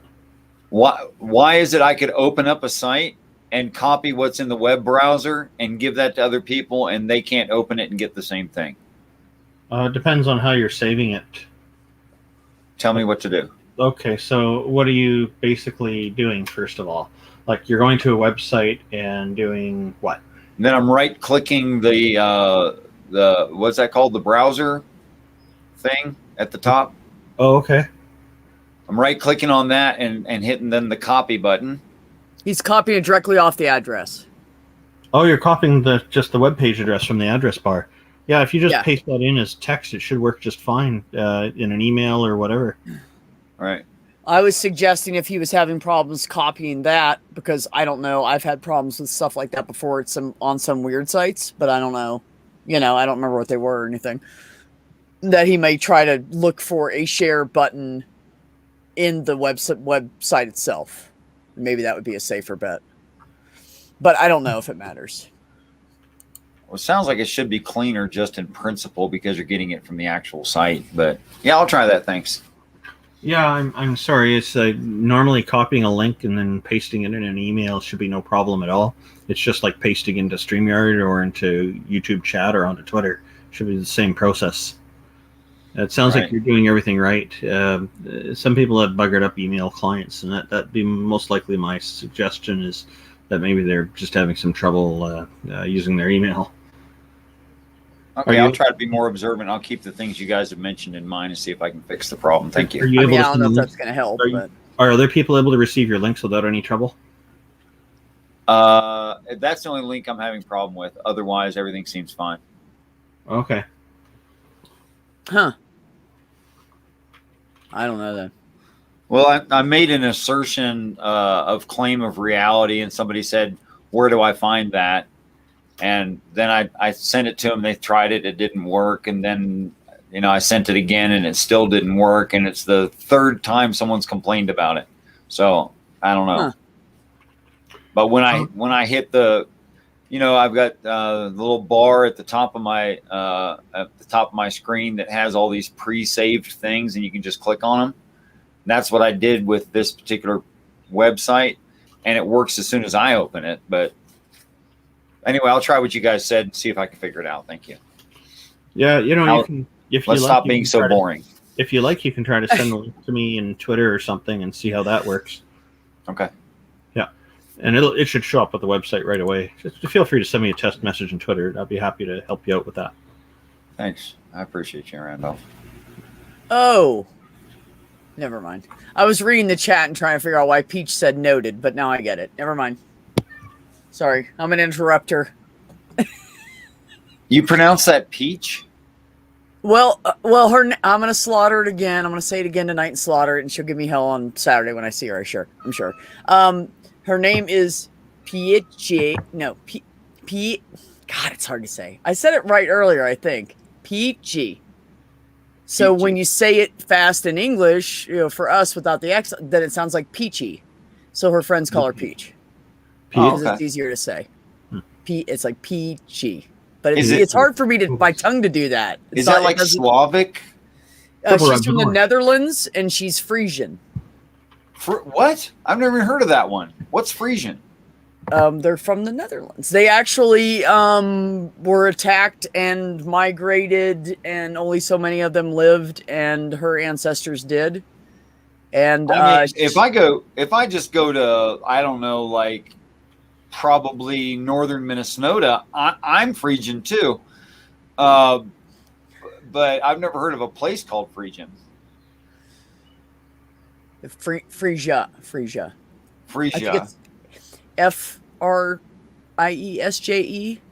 Well, in the middle of the winter where Randolph lives, that'll freeze you.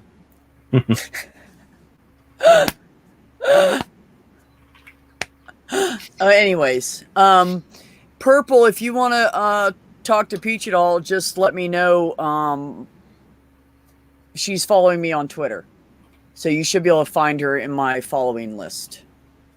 And the name is the same, if that helps any.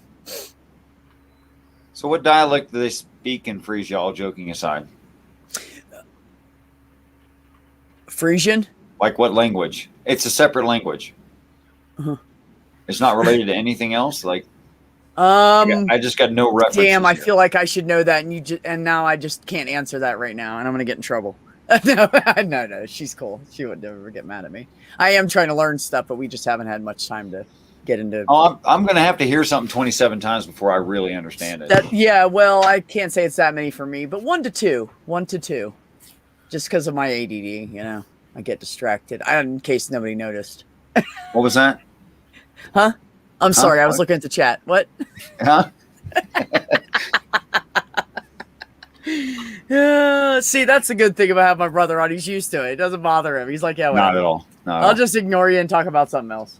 So bring up something. What's on your mind tonight, Richard? What's on my mind tonight? Or a summary thereof, depending on how you feel. Synovial fluids and some membranes. And over top of that, a skull. And then, like lots of blood vessels and nerves and seven layers of epidermis. That's on my mind tonight. And hair. Hair's on my mind, right?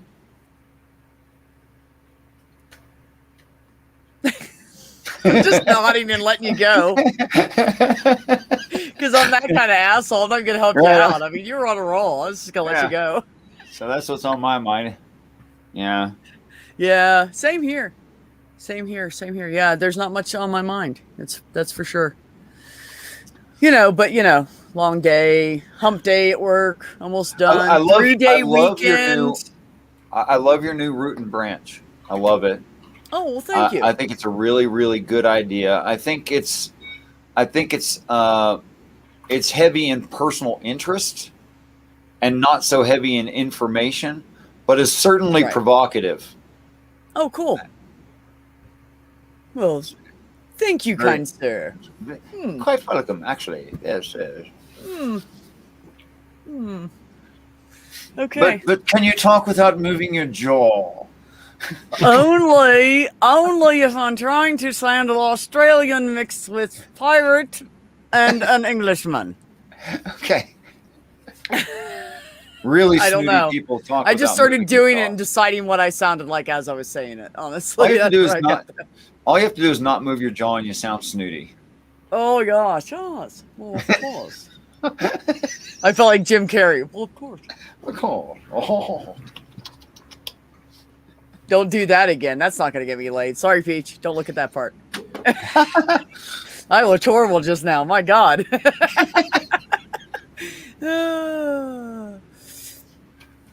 Frisian. Oh, Frisian is a language.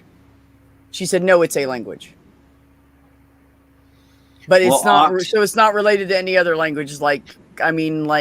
Say Dutch and something else are closely related, or German or something.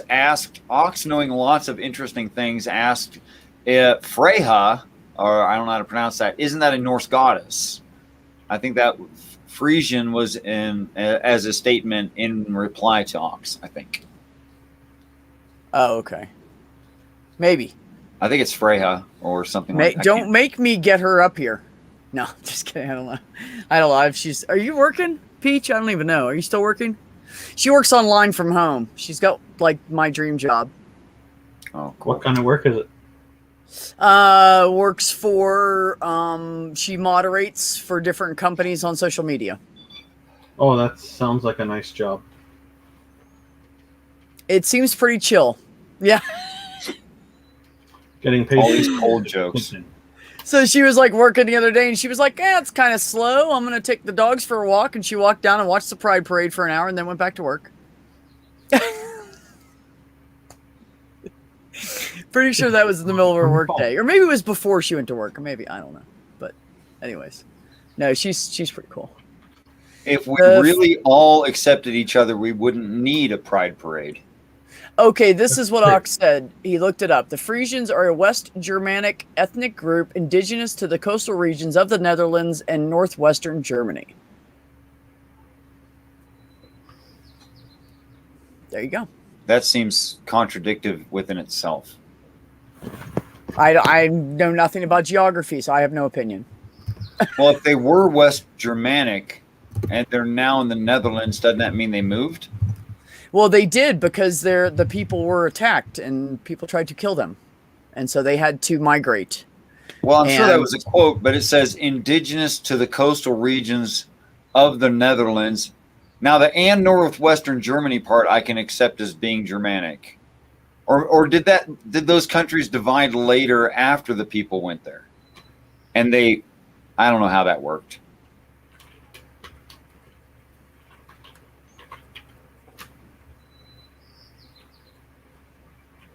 Was Netherlands used to been part of Germany?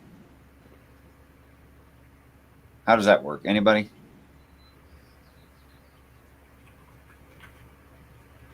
I'm an ignorant American. I don't know anything. I'm serious. I have no idea. I don't know. I don't know these things. I'm horrible with geography. I don't know what countries or what. I didn't know Africa was a continent until I was like 25 and someone said it and I thought they were joking. I know what to do. Let's ask someone who actually got a real education. Hey, Randolph. Hey, Randolph. Since your country does care about other countries. I fucking love you. It's so true, though. They don't teach. It's completely true. They don't teach us. They don't even teach us about our own fucking history. Why don't they teach us about other people's properly? It's not happening. We care about other countries, and we learn world history in school, elementary and high school. What? The words "world" and "history" don't go together. What are you talking about? Well, they call it world history, and they mean history of countries throughout the world when they teach it. Oh, novel idea. Unfortunately, I was in high school classes and elementary school classes where I had the bad luck of having teachers who were kind of boring and not interested in the subject. So I kind of zoned out through a lot of it. But now I find it very interesting because there's a lot of really great presenters of it. And I think people should learn history because... See, now Doorknob Head's an American. He's like, there are other countries? That's yes, funny. DKH, that's the point. Right, exactly. There's other countries. No, there's just the U.S. Everybody doesn't matter. We are Americans. Whatever. So, what the hell does that say, Ox? Don't do that to me. Yeah, and we even send military out to help a little bit, contribute a little bit here and there. So they used to be bigger, Peach said. Yeah. Interesting. So we join in various efforts. A lot of peacekeeping stuff as well. Yeah. You know, the United States, not real big on that. That's okay. They seem to like it when we join them. Yeah. You know, here's a question I like to ask Americans. How did a bunch of pilgrims with no manufacturing facilities fight off a 600-year-old army?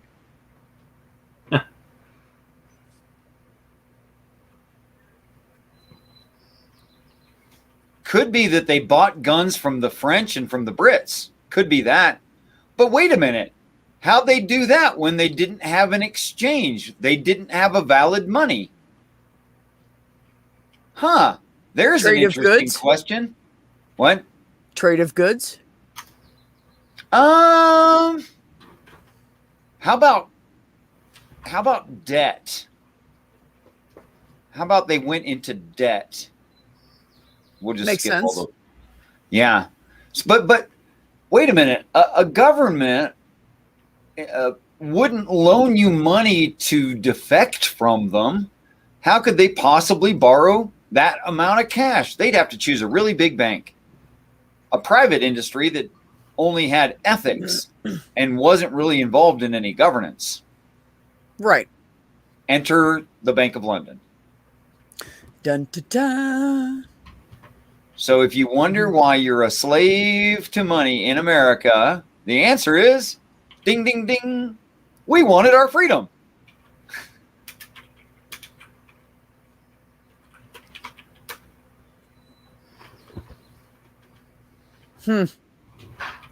Interesting. Frisia belonged to Francia in the Viking Age from about 800 to about 1050. Common era, I think. Huh. Being which order the numbers go in. Yes, Junie. Yes, blame the Brits. Actually, the rule of thumb is Brits and French and Russians. And then if you want to get really crazy, you head over to Asia. Right on. That's the order we blame people in, yeah. So it's not really Canada. Well, kind of like Russia first, though. I flip that around. You know what I mean? Purple said England had made the mistake of basing a lot of their manufacturing here, including making muskets for the British Army. I don't know if that's a mistake. Peach said, yeah, pre-Roman, blah, blah. Oh, you'd like her. She's funny. She really is. She's funny. She's smart. I like her. I blame the Dutch, says DKH. I'm sure somebody out there blames the Dutch for something. Probably someone in close proximity to them. Doorknob head looks Dutch. He looks more like a damn Viking to me. Jesus. You seen that man's hair and beard? Yeah, the only beard I am aware of that outside of ZZ Top, that I am actually jealous of.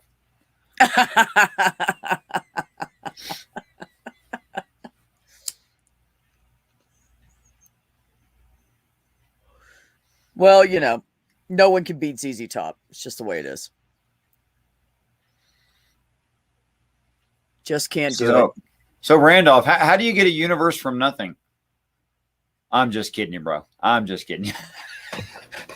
When we come onto your channel, we can talk about this. Right on. Speaking of which, I'm going to call it a night because I don't have work tomorrow and I have no commitments at all, and I'm not even all that tired. So no, that's okay because I'm about to kill it because I really should be in bed in like 20 or 30 minutes. Yes, you should, young lady.